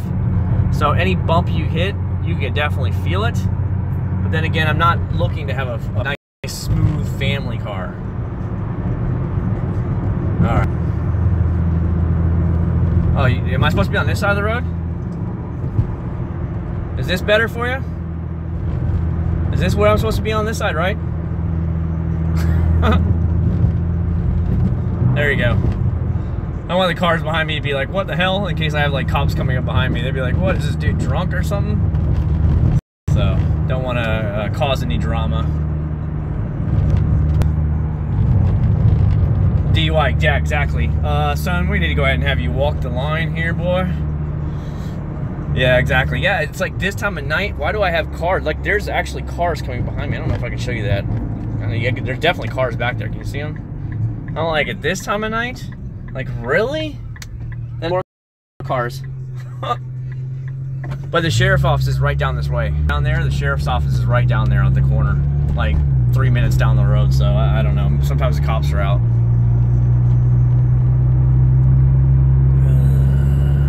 I'm surprised. The signal's pretty good right now. 21 people. Most people, every time I go to the post office, they're like, I don't want to see no going to the post office. This is boring. And they all like dip on me. Whatever. You know, but for me, this is another way to to reach out with you guys. So that's why I do it. Oh, I'm trying to actually hold the camera at the same time as drive. So my arm's like a little sore. Look at the bumps. Oh, God. Okay, so don't go into buying a GTR thinking this thing's going to be nice and smooth and it's going to be all amazing, because it ain't going to be amazing. You're going to be hitting... Yeah, I saw that garbage. There was 3 of those people, Aaron. I don't get it. You know, I get that Trump's trying to help Americans, but, you know, when you commit felony in a different country, I'm sorry, but you need to fess up, and you need to, you know, do the time. You know what I mean? You know, if President Trump wouldn't have stuck up for those guys, those guys would have been in jail for years. Like, I just think, you know, it's like they got off easy, you know, because Trump was there. All right. All right. Sure there's nobody around. Is there anybody around? Is there anybody around? No. Nobody's around.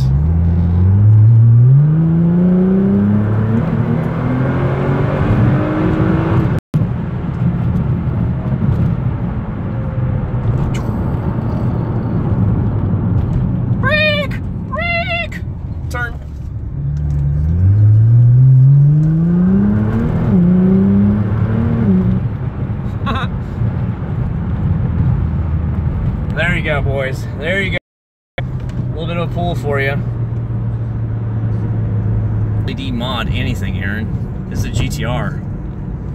Like, I think once you get to a higher level stuff, it's just like, you don't want to like have any like cheaper mods on the cars, you know what I mean? It's just, you got to keep it classy. Keep it stock. A little bit of, you could do some engine mods to it, make it faster, but no like stupid camber garbage and stuff like that all the trash kids are doing these days. You don't want to do that to a classy car. Yeah, no, I've got a quarter tank of gas, look. I got plenty of gas. Remember, I don't drive this car that often. I haven't driven it in almost 2 weeks, so it's like no big deal for me. So this gas will last me at least another trip or so to work. Dude, 2018, I know what you're saying. That's the same thing. I'm like, golly, my son will be 2 years old here in a couple months. All right, here we go. Post office. We're in St. Cloud, Florida. Anybody want to track me down on Google Maps? Look up the St. Cloud post office, and this is where I'm at right now. All right, let's run inside and do this. Woo! So, I'm sorry about that, Carlo. Remember, as long as I'm dealing with Verizon towers, it's what's going to happen. So, at least you guys got to see a little bit of a pool, and hopefully you guys like that. All right, let's do this. Leroy Jenkins. On the street, it's like 16 to 19. Once you 22, 23 miles a gallon on the highway. Honestly, guys, I can't remember exactly what my code box is. I think it's this one right here. I think. Yeah. Whoa. Whoa. Look at all this garbage.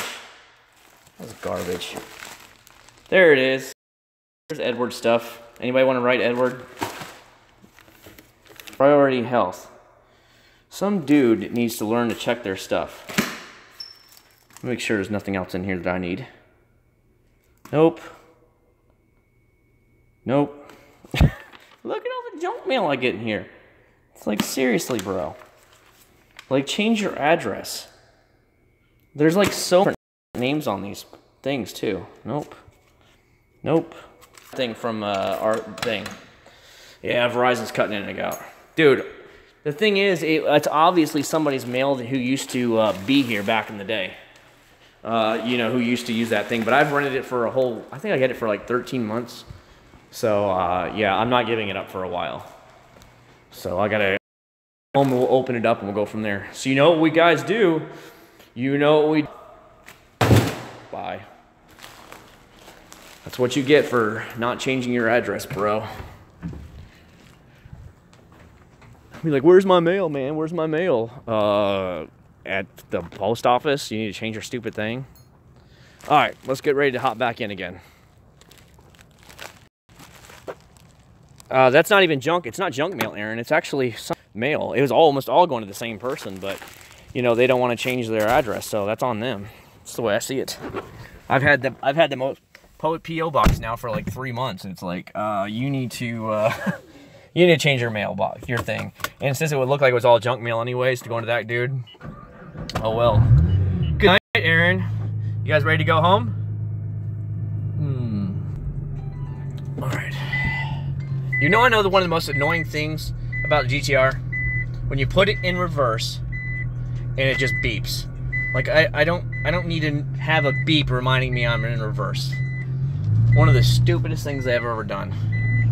It's like, I know I'm in reverse. Why do I have a beeper on there for?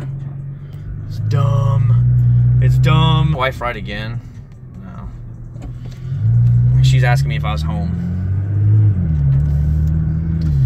Not home now? Alright.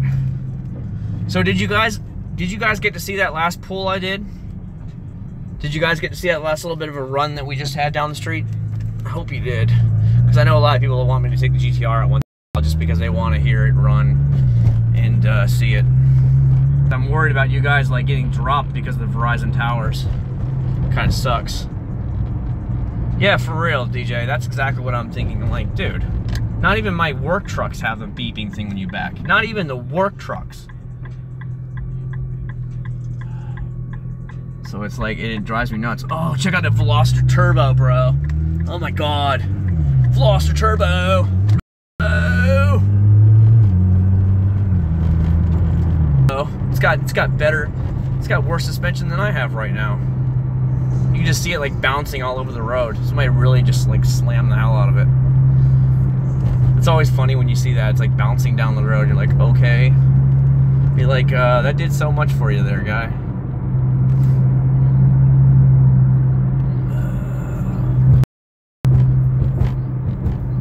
Yeah, I hate that it keeps cutting in and out. That's just the way it's gonna go. I mean, I can't do anything more about it. You know, I put it out there, and we just hope that Verizon can keep up, you know what I mean? Alright, let's head back towards Kissimmee. Anybody behind me? Nobody behind me. Nobody in front of me. There we go. Nope, nope, nope, nope, nope, nope, nope, nope. Alright, here we go. Let's see if it'll work this time.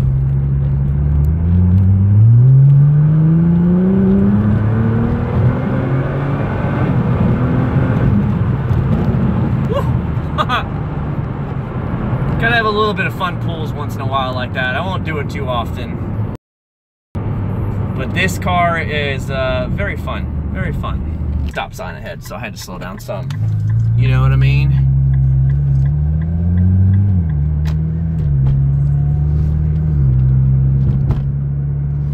Yeah, this road up here I'm on now, this is the lake. Like on the right, if you look to the right, this is East Lake Tahoe. It's some Indian name, so it's a really long name, so I'm just gonna keep it cruising through here because this road is like just awful. Like you'll be bouncing non-stop down this road, but yeah. You can't see it right now, it's too dark. Alright, so we'll get home, we'll hang out a little bit more, and then obviously my wife wants to see if I'm still awake, so that means my son is still awake, and she probably wants me to take my son away, so, and keep him up for a while, so I gotta go out and deal with him now. And also, I gotta get up in the morning. Look at this!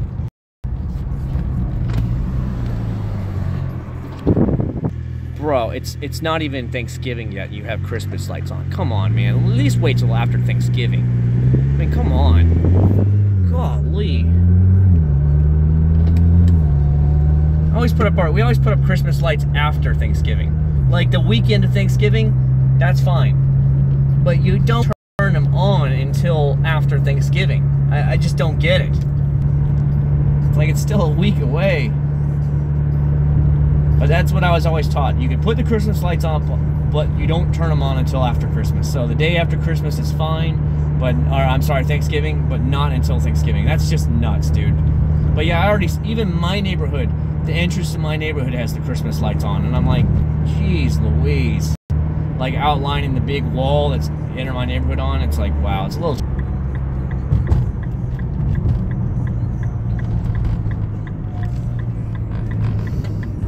The thing is, with all the light bills now and all the new LED lights, the actual light bill is not very expensive.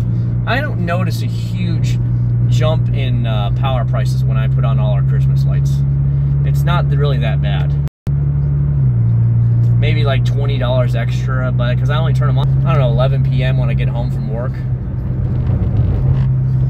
So, I don't know. We're in like a really slow section of road. The cops love to sit through here, so I don't ever speed through here. They'll sit up on these people's driveways, and they'll just stand outside the car with their radar gun, and they'll shoot people down, and they'll walk out in the middle of the street. That's what they always do here. So, I just gotta chill out for a second. Like, it's on.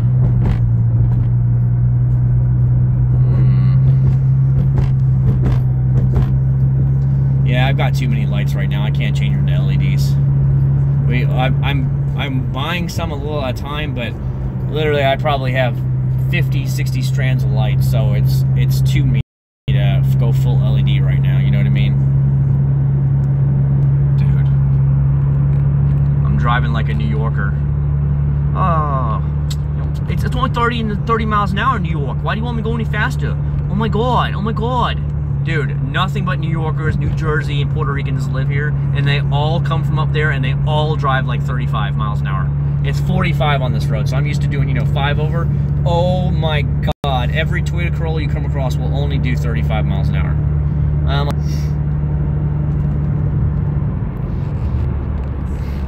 I'm gonna try and slow down for you, give you guys one more fun run here before we get in there, and we'll go from there. I'm waiting for this car to pass. There's a car coming at me. I don't want it to be a cop and like be flying by or anything like that, you know? And we'll do one more pull for you guys, okay? How's that sound? Ready?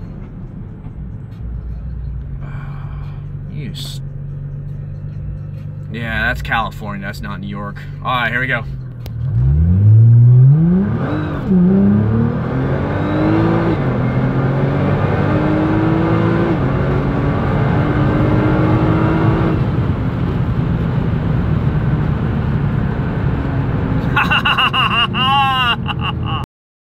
Fun times, fun times. Sorry, we gotta turn in the road. Woo! We gotta turn in the road. Like I said, we had to slow down a little bit. What's up, people? Good timing, good timing. The cars are now coming, good timing. How'd you guys like that pool there, boys? Did you guys like that? Hope you did. Hopefully it didn't get lagged out with Verizon Towers. All right, let's get in through security gate. We'll be there. Hello from Canada. Hello from Florida, buddy. Yeah, hopefully you guys like that. Hopefully y'all really did enjoy it. I expect a lot of thumbs up because I took the GTR out tonight. So, let's go on in.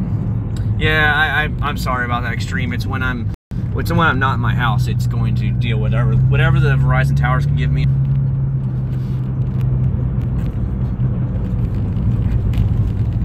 Go ahead and open it up. Gotta go through the security gate. Security! That's what I tell people all the time. They're like, I have like a few weirdo people that are like, oh, I can find out where you live. I'm like, okay. So I gotta go through security gates. We have cameras around the house. And on top of that, is it really worth it? You know, I'm like, it's not worth it. Matter of fact, there's security right there. You can see the red tail lights. They have security patrols that go around our neighborhood all night long. So, all right. We are home, gentlemen. Time to go find out where Edward sent us. And I gotta pull the Prelude back in the garage, or in front of the driveway. You can't leave cars and won't let you leave cars in this thing. All right.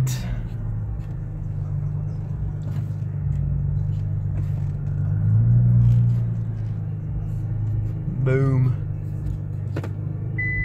Beep. All right. Bad connection. I love how it's a very bad connection. I'm in my garage again.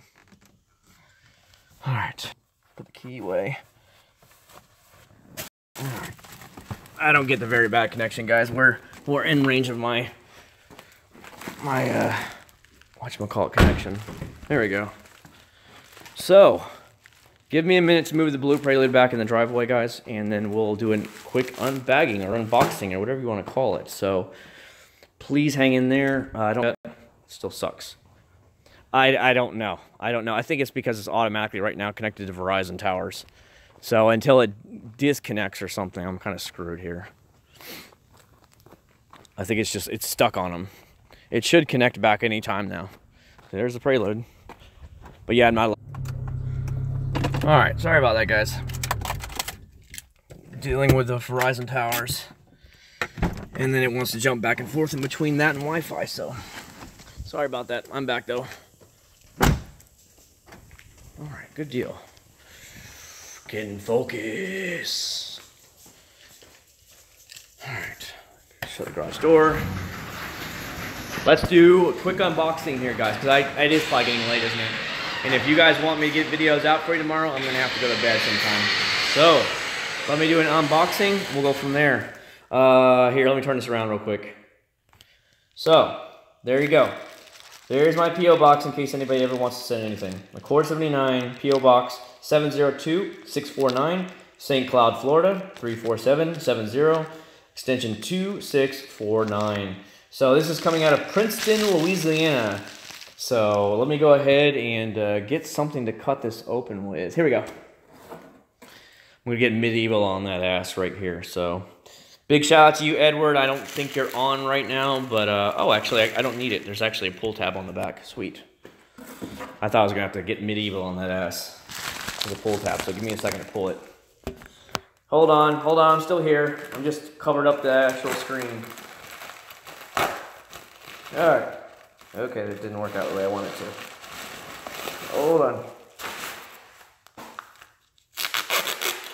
Sweet. Even put it in a Ziploc bag, guys. Sweet. Here we go. Edward! Gator Bug Off Extreme Base, enzyme-based bug guts cleaning agent. Edward, thank you so much for sending this to me, buddy. Right now, the bugs, as you know, in Louisiana, it's starting to get a little cold here. So the bugs haven't been really popping out here. But I appreciate this. Where did you get this, by the way, Edward? Just so I know and I don't look like a dummy when I'm trying to tell people where did I get this from. Let me put that there for a second. But let me show you guys what Edward sent us. Edward, I appreciate this, but company called Gator. Yeah. Instructions. Heavy duty bug guts, 1-to-1 ratio. Regular bug guts, 4-to-1 ratio. Light bug guts, 10-to-1. How to use. Rinse surface with plenty of water. Spray or apply by brush the diluted mixture directly to the splattered areas. Allow 30 to 60 seconds for the enzyme to break down the organic bug matter. If necessary, agitate with a bug sponge, brush, or whatever. Thoroughly rinse surface with water and watch the guts turn into glory. Okay, I don't know what that means, but okay, cool. Edward, thank you very much for sending this to me. Where did you say you get this from? Is this like a local thing? Yeah, I mean, I see Shreveport, Louisiana. But is this, I guess that's how you found out where it was? Because I guess if Shreveport was anything like North Florida, the bugs are awful. The love bugs in Pensacola, dude, they would be swarming by my door. You'd see hundreds of them just flying around. I hated it. Okay, cool.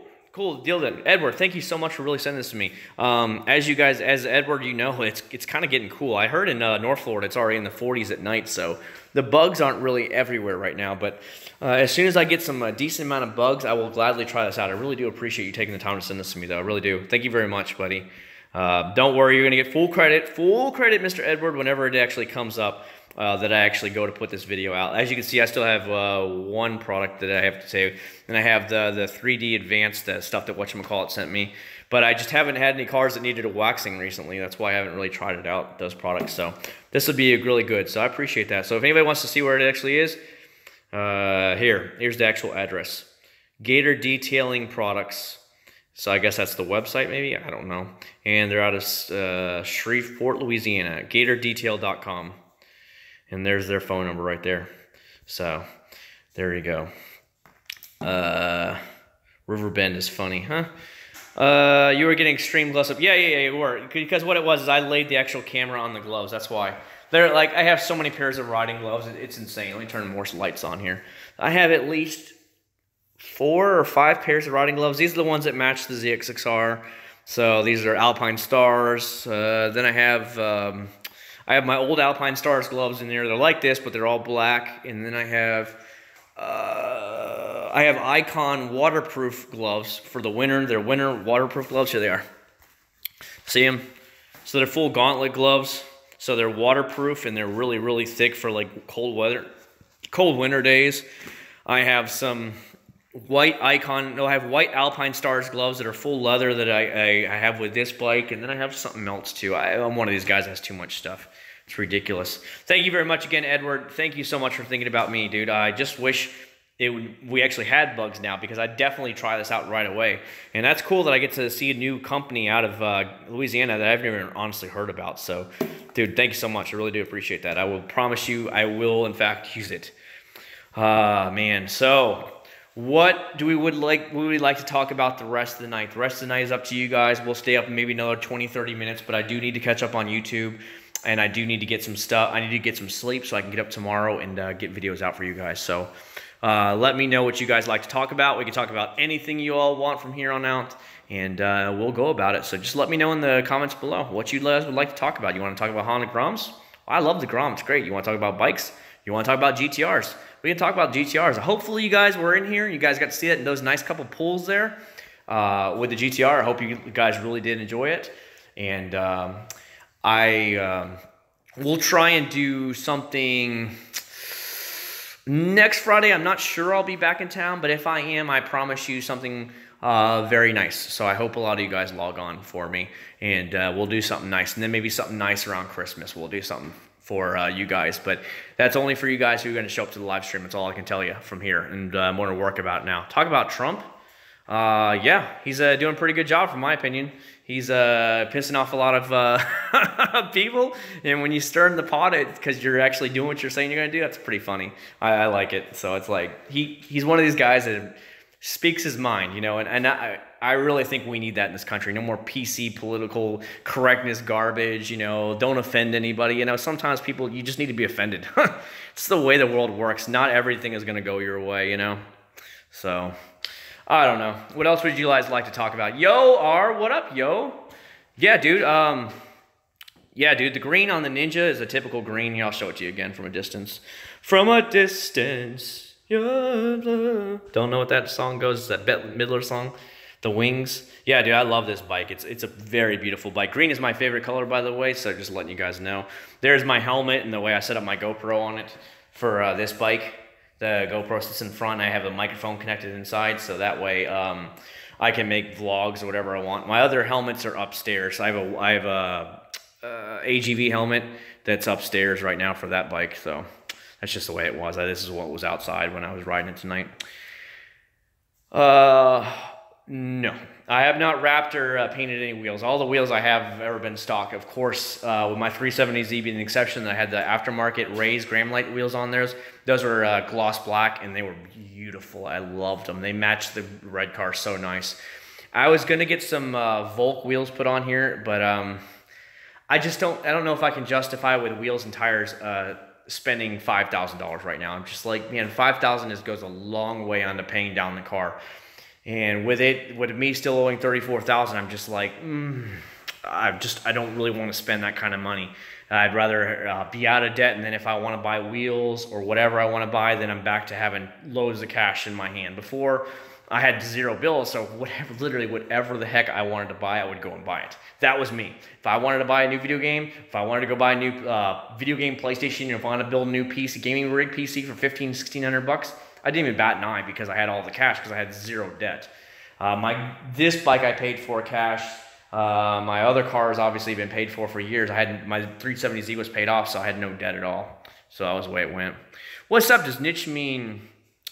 Niche, it's like, there's different meanings for it. A lot of people think it's niche. Nietzsche, like the actual philosopher, it's nothing to do with that at all. Niche is like, let me give you an example. Johnny has the special niche where he's able to play 6 different instruments at once, okay? So he has a special niche. Basically, it's something that most people don't have. It's a special talent, ability, or whatever, and that's what niche means. And that's the way I use it. So there's a couple different definitions, but that's the way I use it as. It's ability, a talent, something that that you have that other people don't have. You have that special niche. Now, there's also meaning like there's a niche in the wall, like an indentation into a wall or whatever. That can be called a niche as well. Then obviously Nietzsche, the philosopher, but that's not what mine's about. So, no. There you go. Wind beneath my wings. Exactly, Jason. Exactly. After 7 months, Meguiar's Ultimate Pace Wax. I had no problem with it, Richard. I swear, the hood and the top of the cars were fading by about 6-7 months, but the sides of the old white Prelude that I put the Ultimate Meguiar's wax on still beat it up really good, to tell you the truth. No problems whatsoever. Adrian, now is when you want to get yourself either in a rinseless or a waterless wash. Seriously, this is when you want to get it. Here, as a matter of fact, Greg Masterson's hooked me up with another bottle because he wants another comparison video. He wants me to compare his waterless wash and wax to Eco Wash from Chemical Guys. He said, I want you to do it. Would you do it for me? And I'm like, sure, of course, man. You know, here's the way it is with any companies that work with me, and they send me these companies. They were like, hey, would you give us some reviews? Sure, you send them to me for free, I'll do them for reviews. I said, I can't promise they're going to be out tomorrow. It might be a month or two, and they're like, that's fine. So when companies like him, he's like, would you do a comparison with me and Chemical Guys? I'm like, dude, for you, no problem. Because he's hooked me up with so much stuff. And so I don't mind. He's not asking me to be like, Masterson's is better. He's just asking me, would you do a side-by-side comparison? And I'm like, of course, man, no problem at all. You ask for it, I'll hook you up with it, you know? And that's just the way I see it. So 303 products last year, or this year actually, they hooked me up with Mecum Car Auction VIP tickets to go to the auction. And I did get to go to the one day, but sadly I didn't get to talk to many of the 303. Well, they should be here again in January. The Mecum Car Auction every year starts in Kissimmee, Florida, literally 5 minutes from my house at the fairgrounds here. And it was really cool. I got to go to it last year, and they will obviously probably hook me up with tickets again, VIP tickets. So you get to go right on the bidding stage. You get to do whatever you want to do. As long as you have that VIP ticket on, you do whatever the hell you want to do. They let you in places you otherwise can't go. So 303 and them, they treat me right because I've made their product reviews, and I just, you know, put it out there, and I guess they get sales off it. So they hook me up, you know, that kind of thing. You scratch my back, I scratch yours. So it's been pretty cool. Oh yeah, DJ, here, let me go ahead and tell you, big shout out here again to, Edward for hooking this up. This is Gator Detailing product out of Shreveport, Louisiana. It's called Bug Off. Enzyme-based bug guts cleaning agent. So it gets rid of bugs on your car. So Edward really hooked me up with it. It's a smaller company, I guess, out of Louisiana. And he said he'd send it to me, and he did it. So I really do appreciate that, as always. You know, I'm just shocked that anybody even wants to spend your hard-earned money to send me products to test out, when it's not like I'm going to give you the products back. I mean, Edward might be like, give me those back. I want that back. But you get the idea. So it really means a lot to me. So when I do try and get the videos out as soon as possible, I have, of course, I still have like this product here, the Liquid Lust that the whatchamacallit sent me here, Garth sent me. And I haven't had any cars to put it on because it's actually like, it's a wax, and I'm like, all my cars are wax. I'm trying to get some neighbors' cars, but I don't know. Some of these people around here are just like, I don't know if they're too guarded on their cars or what. Like, they think I'm going to ruin their cars. I'm like, dude, you see me doing cars all the time. Or they just don't honestly care, because I've asked them, I'm like, hey, can I use your car? And they're like, yeah, maybe. We'll see. And I'm like, what do you mean we'll see? You see me all the time. You come out with your golf cart and want to talk to me about car detailing. And then I asked if I could detail your car and put it on a YouTube video, and I won't charge you anything. And they're all like, you know, instantly. I'm like, dude, what? So I don't know if they're just scared they don't want their car on YouTube for some weird reason. I mean, it's like you drive outside every day with this car. Everybody sees your car, bro. So it's just crazy. Yeah, it really is, Richard. And I honestly, if you just put on some spray wax once in a while to it, dude, it'll last for a long time. What? You realize, chicken legs, almost all cars in the last 10 to 15 years have an automatic pull trunk release. Because, yes, some people got kidnapped, and now almost all new cars have to have a trunk release in it. So even if you get your dumbass stuck in a car, you just go, boink, and it unlocks the trunk. So don't know what to tell you, dude. They actually had to put that in because, you know, people were getting kidnapped and thrown in the back of the trunk. So there you go. What else? Yeah, DJ, yeah, if you were in Kissimmee, I would say bring it around. I don't care. I've had some people tell me they'd let me use the car, but then trying to get them here to my house, you know, on the weekend when I can get it done and then have my wife watch my baby all day long, it's just one of those things that's just like, oh, you know, because all of us work Monday through Friday, and then on the weekends it's like, okay, well, you do have time? No, I don't have time. Do you have time? Nah. So that's the way it goes. You're in Nebraska. You see what I mean? I mean, in Nebraska, I bet you guys are already starting to look at snow by now. Or very close to snow, if I had to guess. So I know you're getting like really close. There's a couple moto vloggers I watch that are from like the Nebraska area. I want to say Grommy Bear is from Omaha. And I want to say Walter Riffick is either from Nebraska or Kansas. I think it's still Nebraska, but I'm not 100% sure. So I don't know, bud. But yeah, I watch their moto vlogs once in a while. Like I said, I watch different stuff. It's not like I watch other detailers. Like everybody thinks I watch nothing but detailing. It's like, no, dude. You want to watch things that are different, so that's what I do. Dude, there's fishing right. That lake I guys showed you when I was driving around the lake when you're going from St. Cloud is one of the Bass Pro fishing lakes. They have big Bass Pro fishing tournaments here where like the big boys come out with their big rigs and all that stuff from the big companies, and they have all the boats on display with all the Bass Pro tournaments here. You can look it up. Just look it up. It's in Kissimmee every year.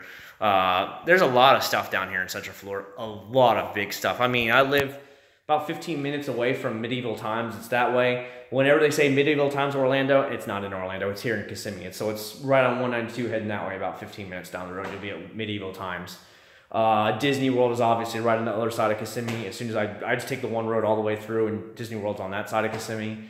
You know, there's just everything's down here, so it's pretty cool. Exactly. I figured some of you guys at North have already had snow, but I obviously wouldn't. Central Florida doesn't get snow. I mean, it has happened, but I've seen it snow two or three times in Florida where it actually stuck to the ground. And we got like an inch of snow, but that was in North Florida, and it gets much colder in North Florida than here, so it actually did stick. Not really. Maybe next week. Oh, later on, Jason. Thanks for stopping by, dude. Oh, it's raining? No, it's obviously, you saw here, it's not raining here at all. It's actually been pretty nice. Like today, great day to make videos. My son, yeah, his sleeping pattern has changed now, where he stays up at night and sleeps in during the morning, and then he gets up and he doesn't sleep again until maybe like 6 o'clock. He'll take a nap, and I'm like, oh. And of course, like, you can't leave a 19-month-old kid awake while you're out there for an hour on the car. So it's like, oh. So unless somebody's watching my son or he's taking a nap, I can't do anything with the car. I can't make detailing videos, and that really does hinder me because his sleep pattern has changed now that he's gotten older. So it's like, oh. But that's just the way it goes. Do I know Chemical Guy secrets? Other than them, most of their products are the same products, just rebadged. Not really. I mean, I heard that Gen girl is dates or whatever with the owner, and that's about all I know. I mean, got me, dude.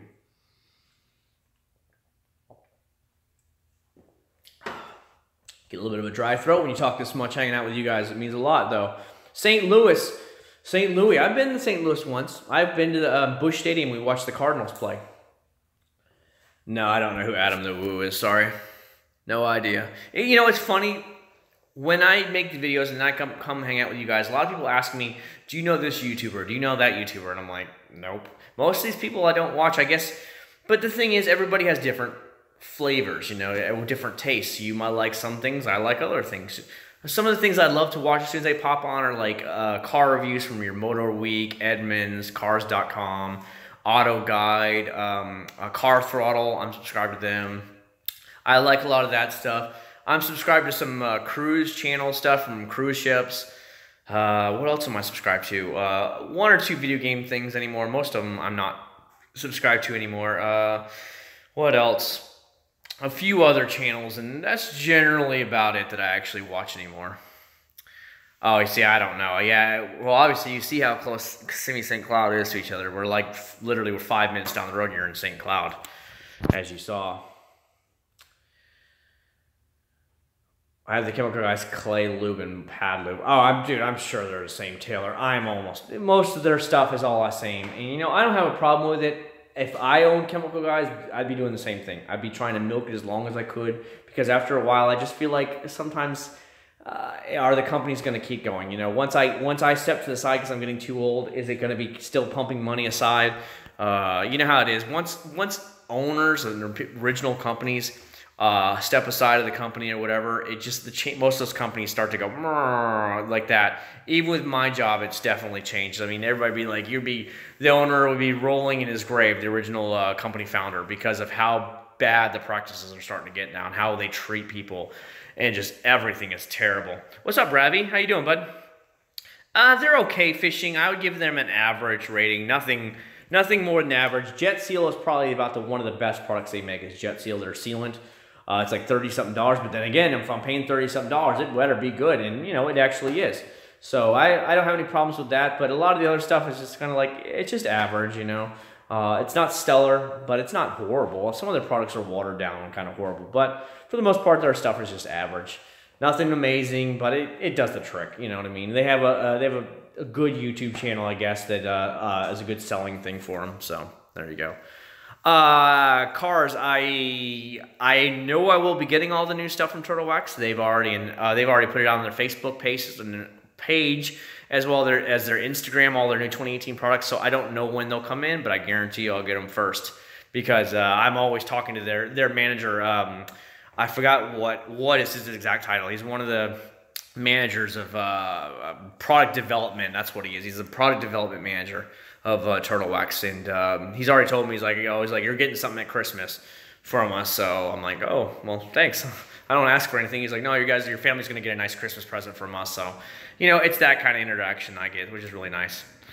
When it comes to sealants, are they?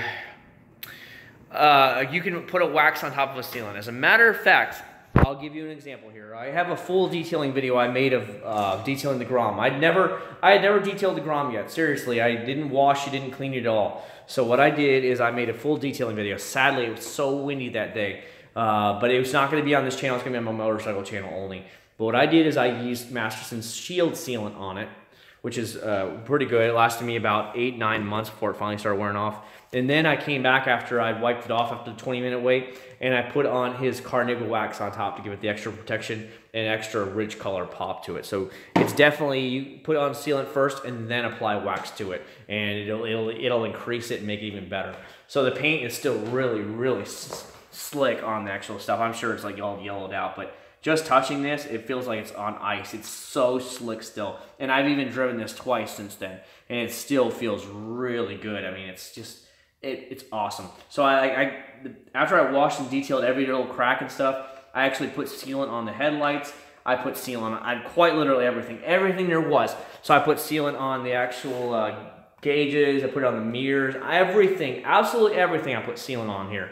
And then I came back and only put the Carnauba on the actual painted plastics. That's all I did to it. So there you go. Top 3. Honestly, there's a lot of good companies out there. The good thing is there's so much competition that it raises the bar for everybody, and for us as consumers, we win. The more competition there is, let's say. So, I like a lot of Meguiar's products. A couple of Meguiar's products are crap, but for the most part, they've got some good products out there. Turtle Wax Ice line is very good. Their green bottle line it's okay. It's not, but then again, you're not looking to spend a ton of money on it. So for the average consumer, it's perfectly fine. But if you want a better products, then you go to their ice line, because their ice line is better. So there you go.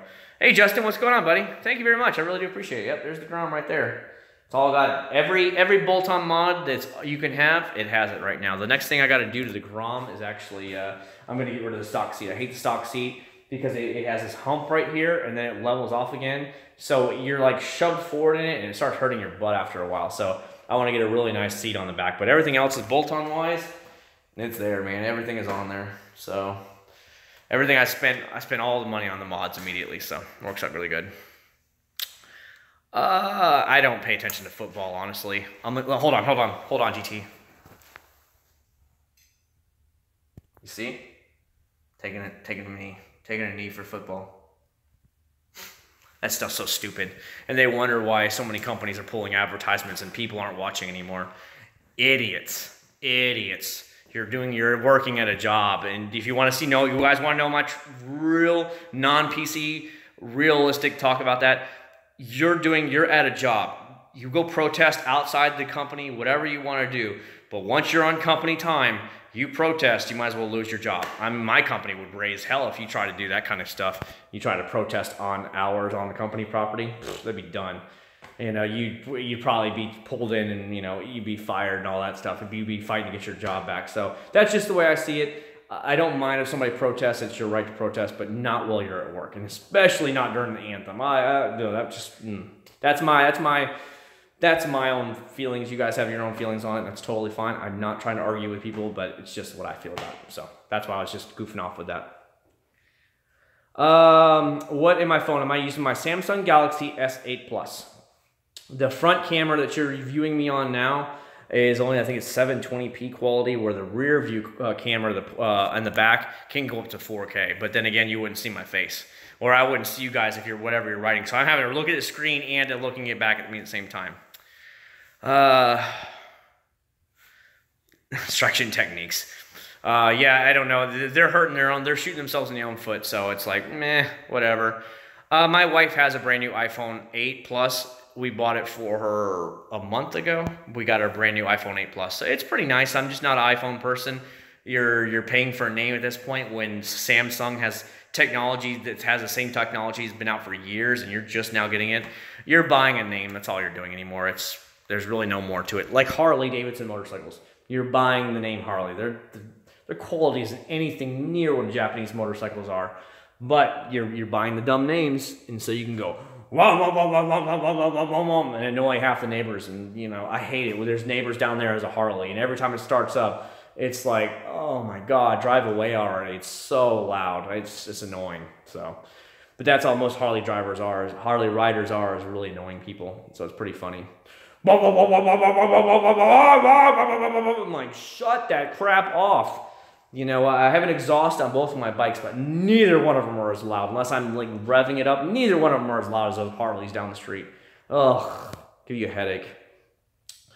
It's cool. The Demon's cool. I like the fact that American manufacturers are really getting into some very high performance cars. I do like that. I wish more Japanese cars would get back into it. Example, Hondas, your Toyotas, your Nissans. I think most of those companies have just given up on sporty cars and stuff, more powerful cars. Because let's face it, how many Nissan Versas did we sell last year? 100, 200,000. How many Nissan 370Zs were sold in 2016? It's like 5,000. So are you going to keep pumping out crap loads of Versas that make you a ton of money, a couple 100,000 units, or are you going to keep really working on high-end sports cars that only sell you 5,000 or 6,000 units a year? You see where the money's going. So you have the pencil pushers that are only pushing cars like that. And so Honda's giving up on all their sporty cars. I mean, the NSX is a joke.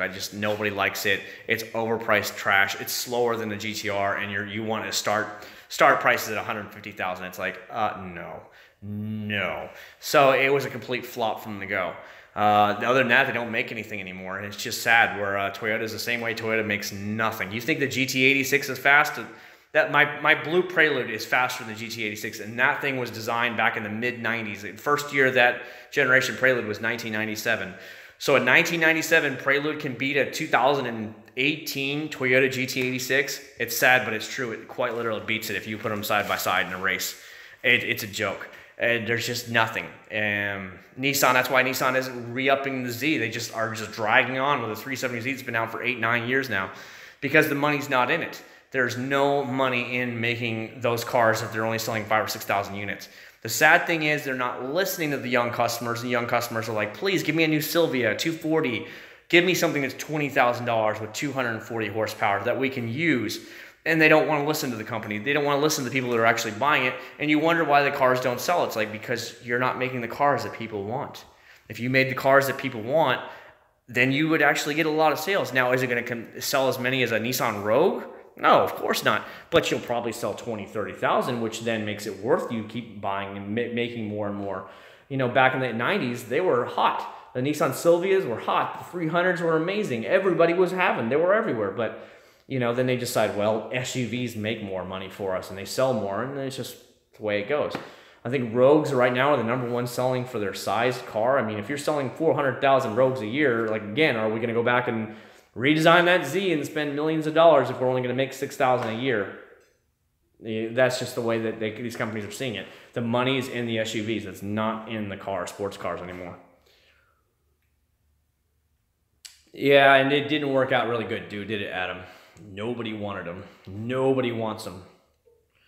I think Honda's basically given up. They're trying to push those electric cars, and if you guys follow along with Honda over the past couple of years, remember they made the CRZ? Everybody was hyped, thinking it was going to be the new CRX, and they were stoked, like, oh my God, it's going to be amazing. Well, then they announced it was going to be a hybrid, and then they announced that a hybrid was only going to get like 33 miles a gallon, and it was like, what was the point of this? And it was slow as crap. Nobody bought those things. They were trash cars, and nobody bought them, and then they eventually killed them. They were selling less than 1,000 a month. That's all of North America. I saw the figures. They were selling less than 1,000 a month. Same with the Honda Insight. When they brought it back in Insight, nobody wanted it. They were just junk cars trying to push their hippie mobiles. They were selling, I think it was under 100 a month of those, less than 100 in all of North America. Nobody wanted that trash. So, of course, they canceled all of those, and derp-de-derp, you didn't make what people wanted. Everybody just wanted a Honda Civic Si engine in the CRZ, and that thing would have sold 50,000 units. Or sell it for like $23,000, $24,000 with a Honda Civic Si engine, and that thing would have sold like hotcakes all day long. And it would have still got over 30 miles a gallon, and kids would have been eating it up for lunch. But they didn't want to do it. They didn't want to listen like they normally do. And it flopped. Nobody wanted a hybrid, and they still pushed that junk. So I have a feeling they're going to keep trying to push these electric cars. They keep showing on stage, and it's just going to keep flopping. It's just the world's not ready for electric cars and stuff like that yet. I don't like the new NSX Scorpion. That's what we were talking about. It was a bad design, overpriced, slow hybrid.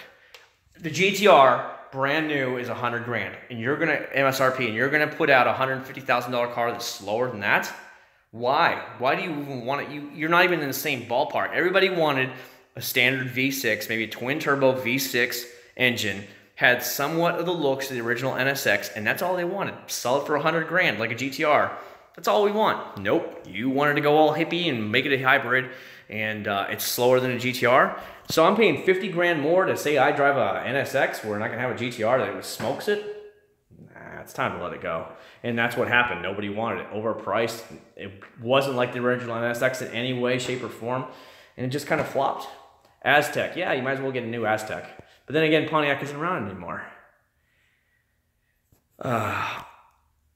I don't know about if it could require premium, Saper Dave. I just don't know, buddy. I just know that nobody wanted the hybrid, and it just didn't sell. I mean, they just sat on lots, sat on them. They were selling less than 100 a month, and they finally got the idea that nobody wants your crap, and they let it go. Remember was it the Honda Element, the little boxy truck?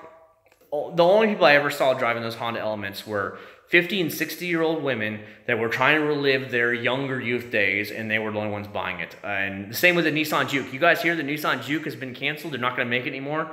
Who was buying the Nissan Juke? Or the Nissan Joke is what the word always went around in the car community was.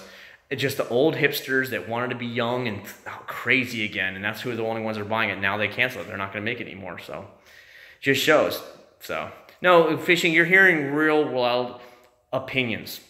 Like that's why I said when you're hanging with me on one-on-one, you're gonna hear my real-world opinions on it.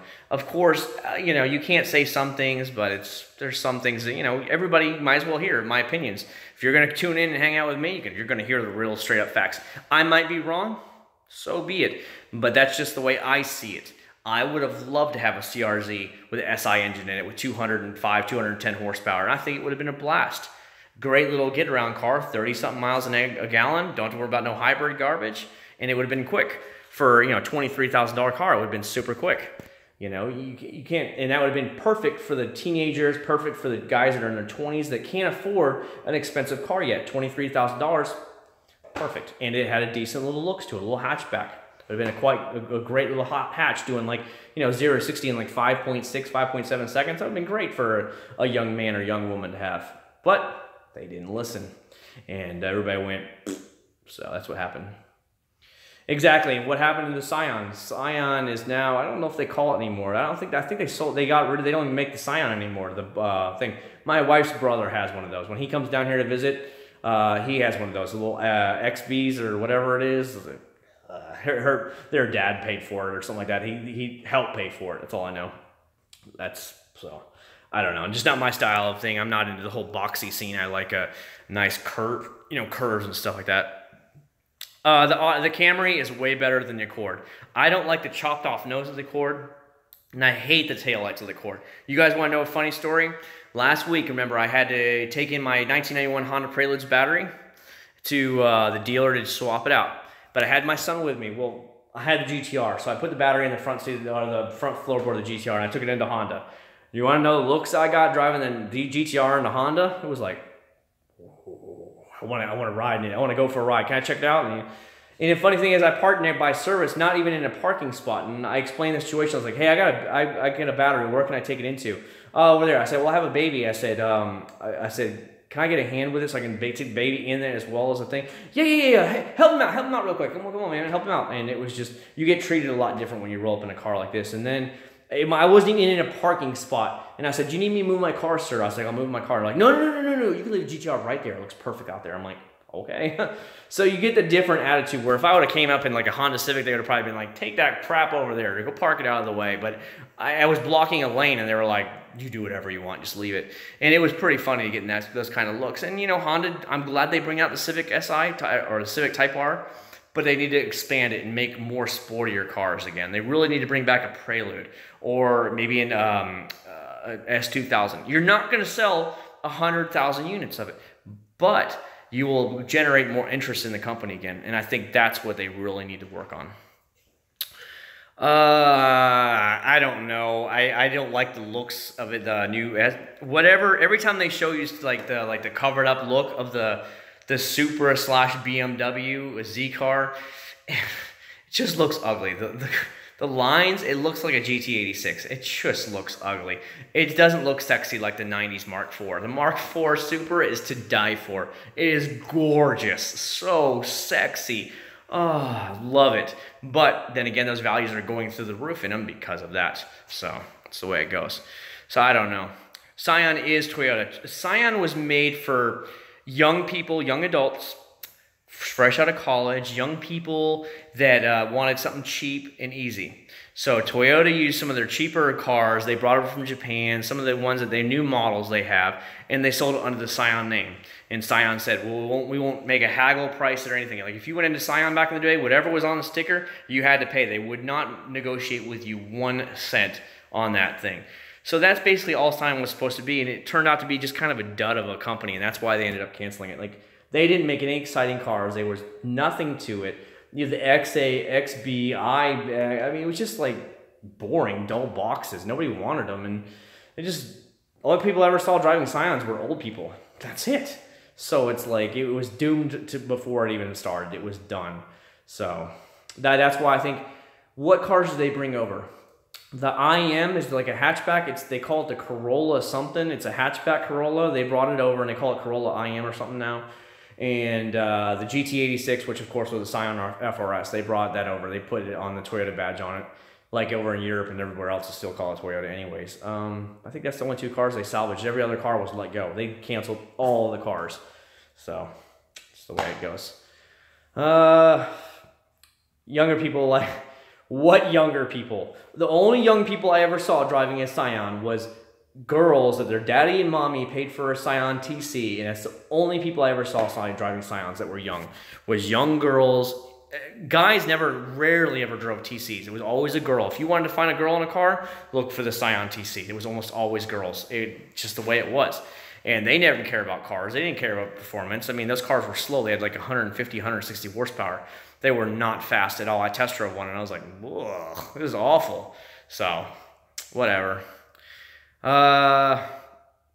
Yeah, see Nick Garrett and all them, you guys are all now like cars that I don't know much about. Now, if you go to Mecum auction, those cars are everywhere. Literally hundreds and hundreds of those old school antique cars and everything are just there at auction. If you want to see anything you want, it's there. Remember there was the Honda 2000 or GT 2000 or something, the really rare car, they like 60 something. They came over to America. They only brought in like a couple hundred of them. Well, they sold one while I was there at Mecum the one day, and it sold for $770,000. It was insane how much it sold for. But we're talking a very, very rare car.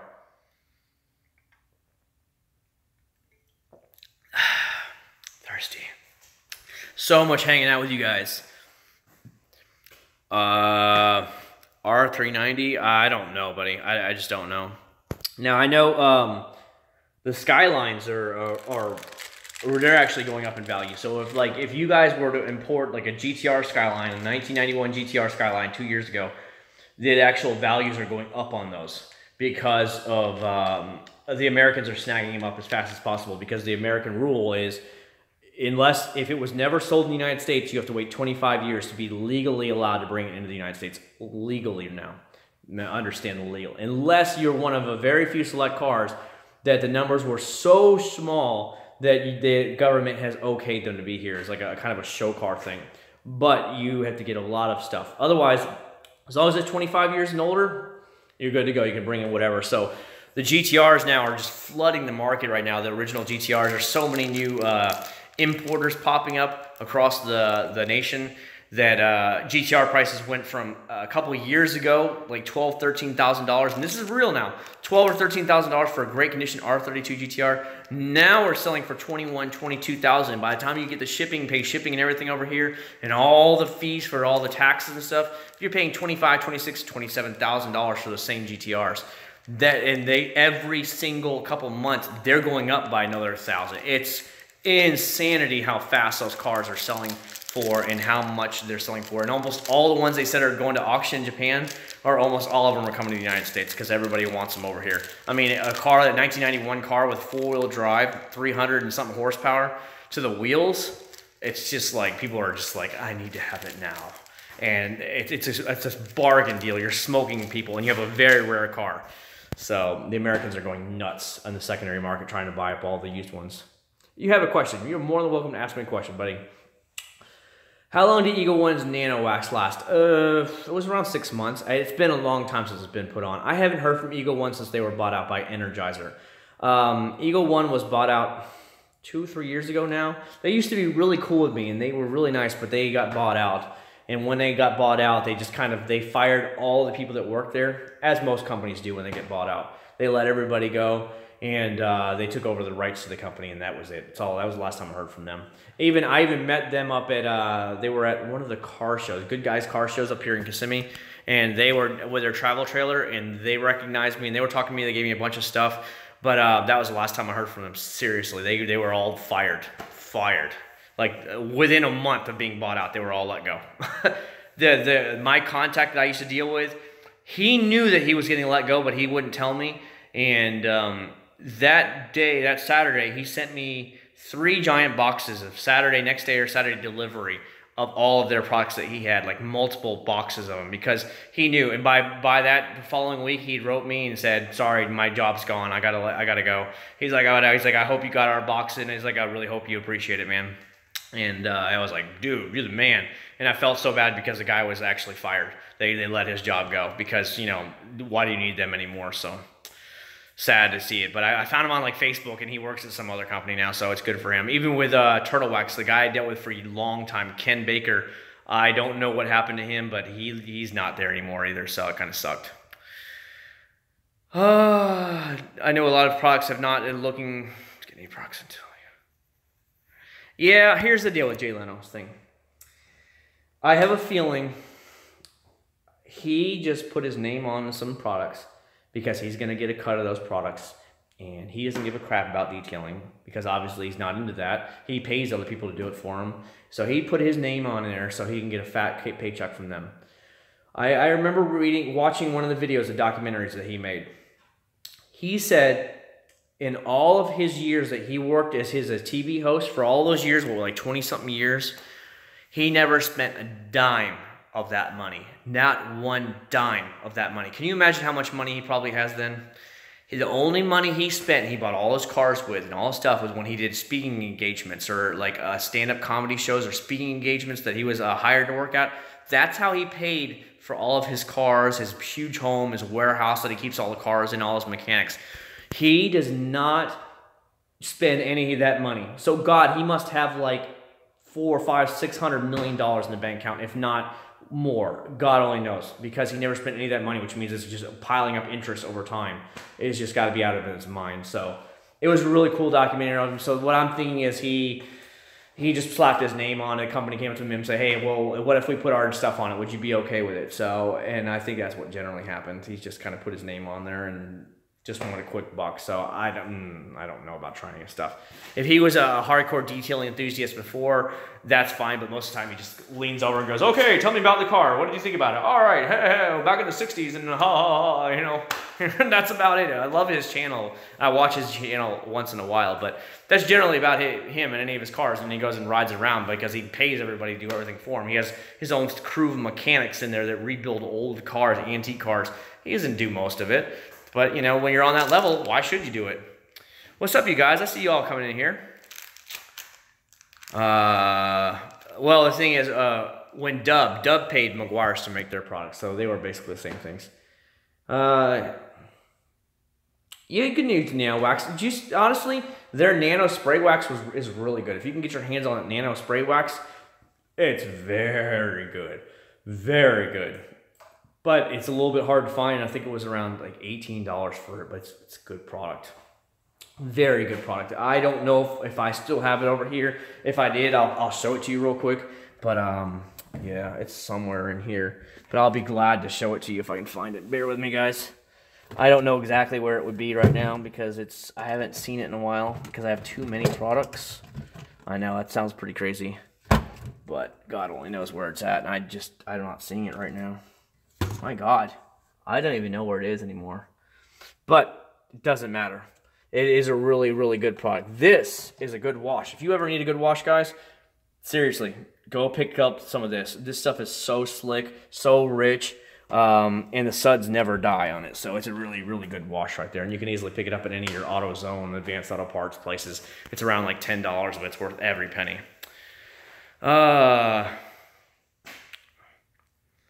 Mike, as a matter of fact, we were talking about it. I think tomorrow, I haven't gotten the videos out. This week's been rough at my job, man. I didn't even get home from work till 12:20, so it's been a rough, and it's gonna get worse as Christmas gets along us. I think tomorrow I'm gonna go ahead and do here it is. Let me see if I can find it. Get it out for you guys. Yep, here it is. This. Chemical Guys Eco Smart Waterless Wash and Wax. A lot of people have been asking about it, so I'm very interested in trying it out. So I think this is going to be my product for tomorrow. So look forward to this. I still have a few products from them left, just a few left that I haven't tried. So that'll probably be on it. But most of their products I've already tried. I'm trying to think. Oh, I've got this left to try on it. I'm gonna get some wood here. You know how it is when you wake up in the morning, you get that nice wood. Yeah, this is what's gonna be. I'll do that for a scent review. And trying to think, most of their products I've already tried, to tell you the truth. I have leather scent. Haven't tried it yet. See, it's still in the plastic, so that might be something in the future. This I haven't tried. Their helmet vision helmet cleaner. I'm sure it's their regular cleaner stuff, but they made a motorcycle line. So I guarantee it's the same thing. I've got this too. Chemical Guys Activate. I have this. I haven't tried yet either, but that's generally about it. I have everything. There's a couple products that a lot of you guys have sent in to me that I haven't tried yet, but that's generally about it. I have almost everything tried, but thankfully 2018 is almost here, so I'll be able to just skate by when the new products start showing up from in stores from the big major companies that I can start buying and trying out. So there you go. What would you recommend I use to prep my new car for winter? Funny thing you asked that. 303 Products contacted me. Melissa from 303 Products contacted me. They want me to write up an article, and I've been kind of lazy. I haven't gotten around to it. And they asked if I would put up an article on winter prep. The best thing I would recommend here, obviously wash it, clay bar it. If it needs paint correction, you can do that. You don't have to. It's whatever you want to do, honestly, bro. But definitely put a good sealant on it because the sealant is going to protect for very long. And then if you really want to get that best pop, put a layer of carnauba wax on it afterwards. But that's honestly should last you through the winter, because the winter for you guys will be what, like 3 or 4 months. So you want the most amount of protection you can get on there. So why not do it right the first time? A good clay bar. If you have time to polish and compound, if you need it, then I would do it at that point, but definitely put a good layer of sealant on it, then come back with some good wax and top it off, and that should get you through the winter, honestly. It should do pretty good, because a sealant's gonna last you almost a year, and then of course carnauba wax about 3 months, and you'll be fine. Champaign, yeah, I will be there in the next, I'd say month and a half. I'll be back in Champaign to visit my dad and grandma, so I don't know exactly when. It'll probably be either the week after December or the following week. I don't know exactly when it's going to be, but I'll be there. I did happen to see the thing, Gage, because I watch a lot of those car review stuff, and it looks pretty cool. I'd like to see a Hyundai. Hyundai's answered that, because Hyundai owns Kia, so I don't know if they're going to let Kia only be the ones that do it, or they're going to take that engine and put it in their own stuff, of their own products. So what's going on, Ken? You late sucker, you coming in late. We already had Australians in here. They told me I was driving on the wrong side of the road, so I changed sides and I drove on the other side of the road just for them to hook them up. Yes, and a 2.0 wax will be just fine. It's almost the same as Meguiar's Ultimate. Any recommendation of products to protect cloth seats?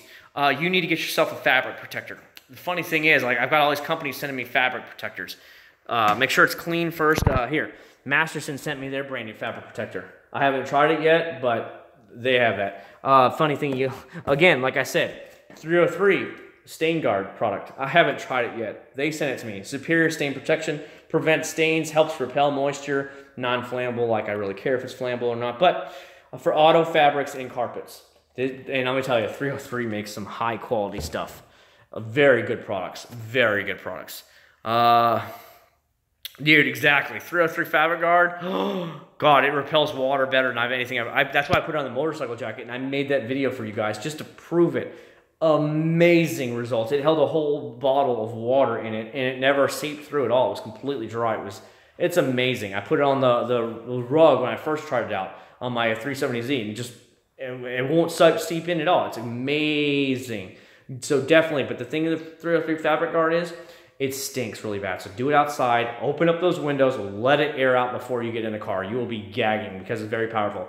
So what Melissa told me is, this isn't quite the level of protection as the Fabric Guard, and it also doesn't stink like the Fabric Guard does. So she's like, it was their alternative for things like that. So for people that needed some light protection, but they didn't need to go the insane amount of protection, and it doesn't have the stinky smell of the actual Fabric Guard. It's still lasting, Ken. It's still lasting. Truly, I can get a bottle of water and put it on my motorcycle jacket, which is there. Not the leather one, the one that's on. I have too many. I've got too much stuff, you know me. And we could soak it right now, and I guarantee it wouldn't seep through it all. The only parts when I get wet when I ride is on the sides. It's mesh on the sides. That's what gets wet. But the front and the back is like a solid. That will not. The water doesn't ever get through it all. So when you see me, like I get off to work if it's raining, I'm completely dry here, but wet here on both sides. That's it. Yeah, dude, you really should, Super Dave. I think you'd like it. Just look up 303 Fabric Guards. I have two of the videos. One's on the carpet and the 370Z, and the other one's on my motorcycle jacket. Durability. I actually had it on the blue car, remember? And dude, that stuff's great. I'm gonna tell you, the Ultimate Fast Finish is great. It's a spray sealant. It's excellent. Excellent. Repellency is amazing. It works great. However, that's when I tried out the wipes, remember, from Armor All, those garbage wipes, and that's when it caused problems. And then I had to compound and polish it, so whatever was on there is probably long gone. But now, obviously, it has Fuso coat on there, so whatever. So there you go. Exactly. See, there's Ken. Ken sent me the Fuso coat, and it has it, so it's on there. So, you know, you guys can thank Ken for that. So here it is right here. Let me go ahead and pull it out. Let me pull it out. You guys can check it out. See. This stuff stinks too, but it works really good. So it's a Japanese brand, as you can see. JDM, bro, JDM. And yeah, really good product. The water beating and repellency is amazing, just like Ken showed me. I get a lot of people that actually send me private messages through Instagram and show me pictures of their car, or they show me videos of a product on their car, and they said, oh, you should really try this out, and Ken showed me his BMW. But he's gonna get rid of his BMW because he needs a minivan because of the fact that he's having a second child now. So those life days are over, man. It's time for you to step up and get a minivan like we did, bud. Sorry. Yep, it's gone. It's gone. No more motorcycles, no more fun times. Those days are gone. And the more kids you have, the more money she's gonna suck out of you, bud. She's gonna suck at you dry. Wraps is, they're okay. I mean, if some wraps look good, I don't know. It's just not for me. I mean, if for fun, like when they do the road races and stuff, when they cover them up for like the gumball, those are cool. But as a daily thing, I'm not really the wrap person. It's just not me. Helliston, oh yeah, dude, you're done, Ken. You're done. And let me tell you, I've seen a lot of people over the years at my job who they have a couple kids, and then their wife is like, I'm out of here. See, I found somebody else. And suddenly over half that paycheck is gone every week. It sucks. Them women know what they're doing when they do that. And I'm just like, oh, because they know they get that money, then they get them claws sucked in. And it's sad because those guys are working out there 12, 13 hours a day, and they're never at home because they're having to be at work, support the family. And then that woman goes off behind their back and finds another man. And it's like, and then she takes half his paycheck. And it's like, wow, you burned him so bad. And that's where the hate from a lot of these men come towards women. And I can see that happening. It's sad, but I've seen it happen to a few different guys at work, and it's not cool. It really isn't cool. I hate it. And all the old men, when I was out there delivering, they all told me, they're like, bro, if you don't need this money, you don't need to be on the route. You don't need to be on a route because you're never going to see your kids grow up. You're never going to see your family, and it sucks. And then they told me, you hear about the other experiences that I just told you about, and it's sad, and I hate it. It really is when you find it. How about one guy had, he's a semi driver. He had 4 kids, and she left him after, I think it was like 15 years. She left him, and he was having to drive for 10, 12, 14 hours every day, going different states and coming back. And so he was never around. She left him. Well, she took over half his paycheck. He literally had to get a roommate and move into a rental because he couldn't afford anything anymore. And she blew out the credit card like $25,000 as well. So he had to pay the house every month, pay for his rental until his kids were 18 years old. So I guess his last kid was just about turn 18, so he was okay. But for those years, he was just done. You haven't have a roommate. At 50-year-old man, having to have a roommate because you can't afford to live on your own when you're making $1,500, $1,600 a week. A week after taxes, that's what they're making. And he had to have a roommate because he couldn't afford anything. And he had an old junker car and everything. That's so sad. And you see that and you hear about it all the time, and I hate that. I absolutely hate it. But you got to watch out for that stuff. And I that's why I tell a lot of these guys, I'm like, be very sure when you get married. Be very sure. Even between me and my wife, we've had our differences since we got married. Before, everything was golden for all the years you're dating, but then once you got married, things drastically changed. And you have to be ready for it. And that's all I can tell you. Without going into descriptions, things have drastically changed. And so you got to be sure you're ready to deal with that and sure she's the right woman, because they would suck. It would suck. How about, I'll give you one more while we're on the topic. One of my friends we played years with video games, and we grew up together. And then he's a driver at work too. Poor guy. He met this girl when he built his own custom home. So he built a custom home. He met this girl through her mom, who was the home builder people. And so her mom was like, "Oh, you need to go for him. He makes a lot of money. He's young, he's successful, all this stuff. Has nice money, nice cars. He's building this nice home." So they ended up dating and, of course, getting married. Well, he paid for all of her college expenses to become a nurse.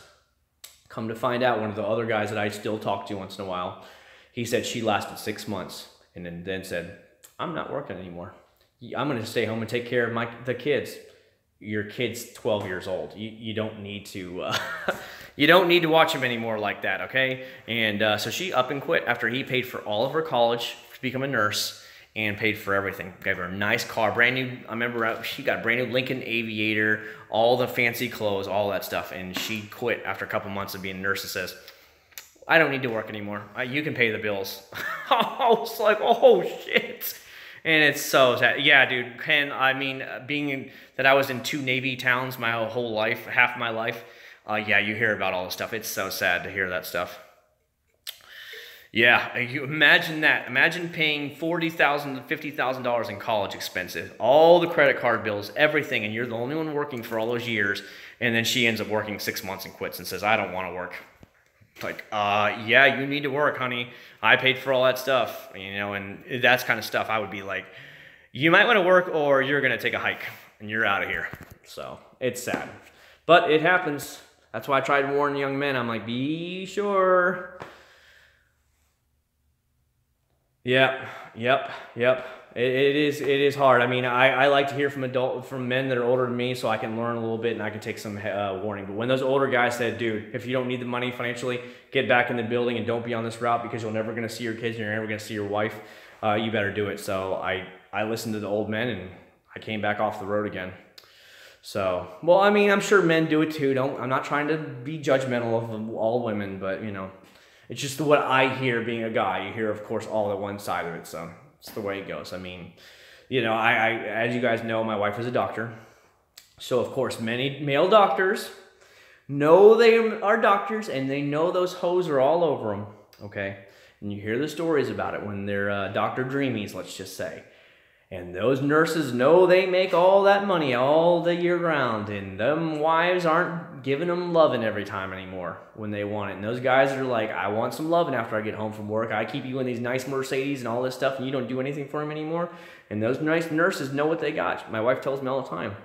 So then those guys start sleeping with those nurses and start hooking up with them. So I'm not saying that men are perfect by any means, obviously. but it happens so much because a lot of men know that these women are out for their money, so they take full advantage of these women, and they'll be doing 2 or 3 nurses at a time. My wife tells me it's insane how a lot of men doctors are like that. They're playing it. They know these nurses are, and the nurses know each other. That's the thing. They know each other, and they still are sleeping with the same doctor. And they know he's married on top of that, she says, and they still don't care. And you're like, oh, it's brutal. But she tells me this stuff. She's like, that's why I didn't want to marry a doctor, because I did not want to deal with that kind of man that is going to be around that and be tempted by these women all day long, you know? So she's like, I wanted to marry just a regular person. So I got lucky. I'm not going to lie.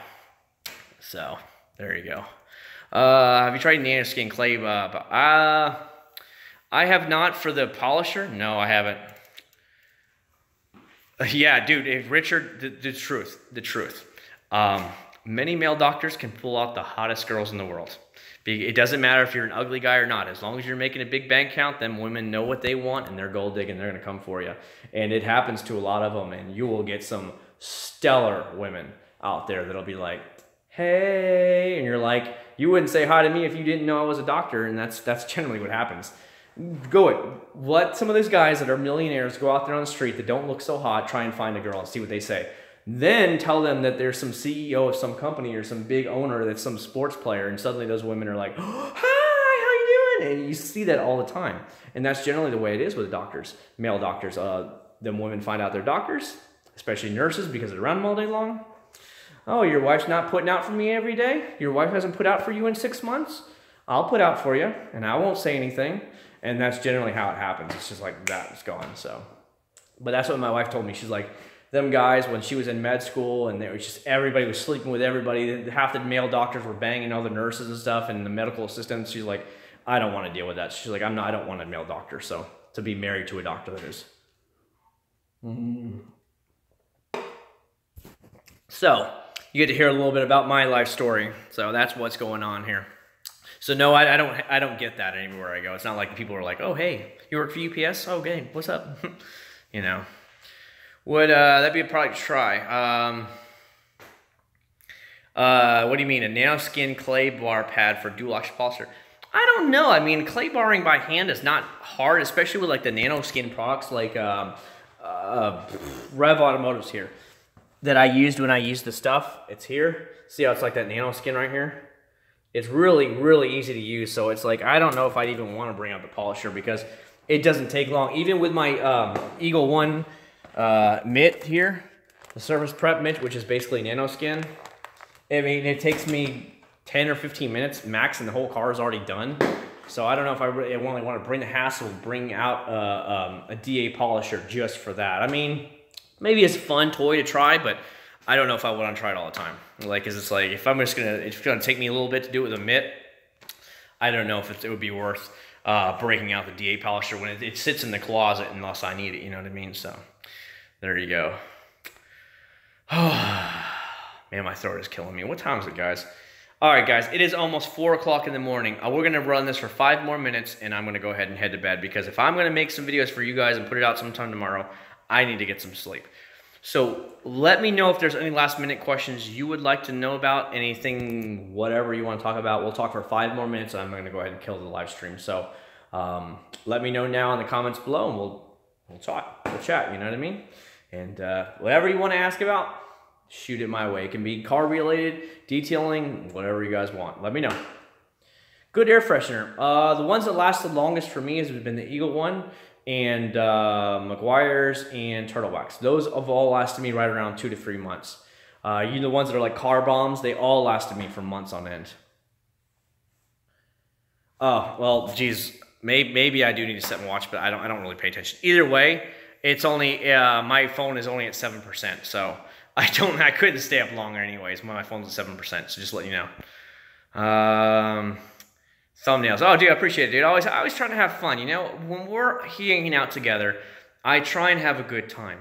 And my thing is to just spend time with my subscribers that want to spend time with me and just make one more way for me to be able to reach out and just communicate with them and them to easily be able to talk to me. Now, anytime you want to hit me up on Instagram, you want to hit me up on Facebook, you're more than welcome to. Comments on YouTube, whatever you want to do, that's totally fine.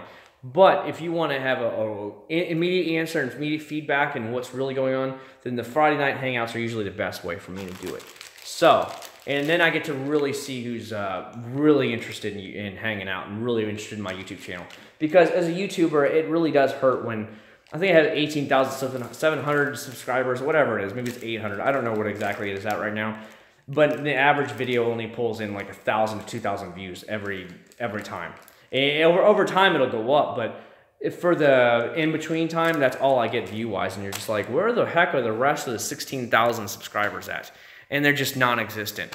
So that's why I have an idea for stuff coming up in some upcoming live streams around Thanksgiving and Christmas. So please ask you guys if you're really interested in that kind of stuff. You're more than welcome to stop by, and I'll try and have fun at it. So just let me know, and we'll go from there. Like I said, so this is, to me, is the subscribers that really care, the ones that are on Friday nights, and then you have the casual people, and then the people that like one or two of my videos and subscribe and they never watch it again. So that's what I think a majority is, and that's not just me. I watch some bigger moto vloggers with 1 million subscribers, and they might only get 30 or 40,000 views per video, and you're like, but you have 1 million subscribers. Where are those, 900 and something other 1,000 subscribers? They're just non-existent. People that watch 1 or 2 of their videos and then never watch them again. And it's like, I almost feel like, well, if you're not interested, just unsubscribe. I unsubscribe from tons of channels all the time. If I'm not watching them and I keep seeing them pop up in my feed and I'm like, I'm not really interested, I just unsubscribe from it. Because there's no sense for me to, 1, have it in my feed, and 2, give him a false number of all people that are watching when they don't watch anymore. And I understand that, People get bored of this content, or they're not interested in that content anymore. They just don't watch it. But yeah, as a YouTuber, it does. It almost hurts, because you're like, dude, where are the rest of my subscribers? They don't watch my videos, so why are you even subscribed? So it does hurt, but there's nothing I can do about it. And I can only imagine those guys that are over 1 million subscribers and they only have 30 or 40,000 views per video. It's like, dang, that's terrible. So yeah, it is, gamer. Yeah, it is. We even took the GTR out for a ride. All you guys that are coming out here now, we went out to the post office and we took the GTR for a ride. Made a couple quick pulls on there, so it was a lot of time. Good night, Gage. Thank you very much for stopping by. Any rim ideas? I don't know. The taste when it comes to wheels is totally subjective. I like some things where some people don't. You might want that stupid camber look that's sideways and it's absolutely stupid, but there's a lot of people that like it, especially people around here. I don't get it, but there's a lot of them around here. Especially the old Civics and stuff like that. It'll be like this, slammed, and you're like, what the crap is that? You can't go anywhere. They put the big old fart can on it, wow, wow, wow, wow, wow, wow, and they're like just bouncing around, and I'm like, yeah, that's kind of garbage. What was the point of that? So, I don't know. I even saw it on an S2000 the other day. An S2000 with tires like this. And I'm like, what? Your car's crap. You've just ruined it, so whatever. All right, buddy. Thank you very much, Scorpion, for stopping by. I do appreciate it. Yeah, my camera just every couple seconds keeps showing the battery low, battery low, battery low. I'm down to 5% left, so it's dying on me really quick. Yeah, they do look pretty bad, but, I guess some people like them. I just get yourself some Meguiar's Ultimate Polish. That'll be totally fine for you. Easy to find, Dalton. You shouldn't have any problem with it. It'll be fine. If you have heavier scratches, then you just get their Ultimate Compound as well. They're like $7 or $8 each for a bottle. So if you just try the polish and see what you can do. Yeah, even my screen gets darker. You guys know when the screen on your phone starts getting darker because it's trying to conserve power? That's what just happened. So everything just got really dark on my screen. So we're getting to the point where it's like, get off the phone. Stop killing the battery. Let's see what time it is.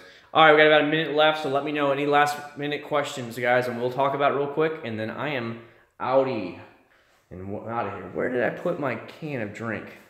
Dude, I am an old man here. I am seriously an old man. There. I'll have something in my hand, and I put it down, and I forget where I put it. I am such an old man. I can't help it.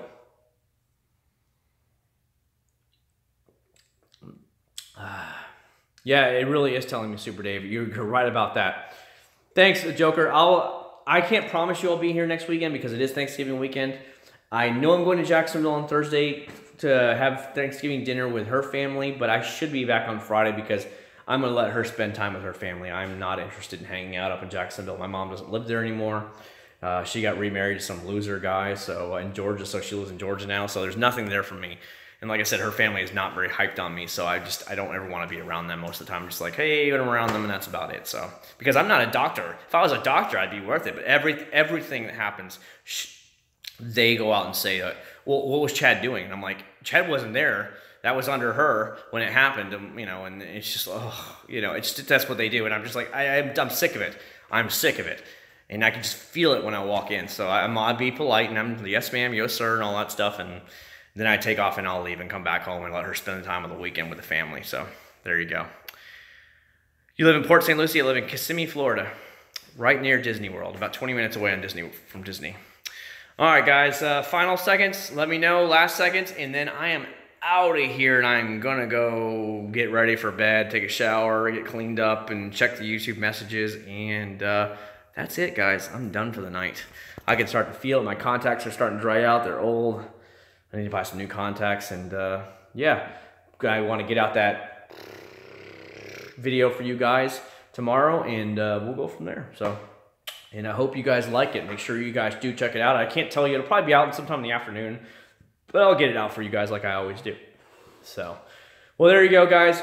Quick thumbs up, please. If you got a chance, throw me a thumbs up. I'd really do appreciate it. I would throw you guys a thumbs up if I could. That way, what happens is, I guess it helps with YouTube. It shows there's interaction with YouTube, so it always helps, and gets your videos higher up and the stuff. So I always do appreciate it. Even if you hate the video and you're like, God, this video sucked, put a thumbs up to it.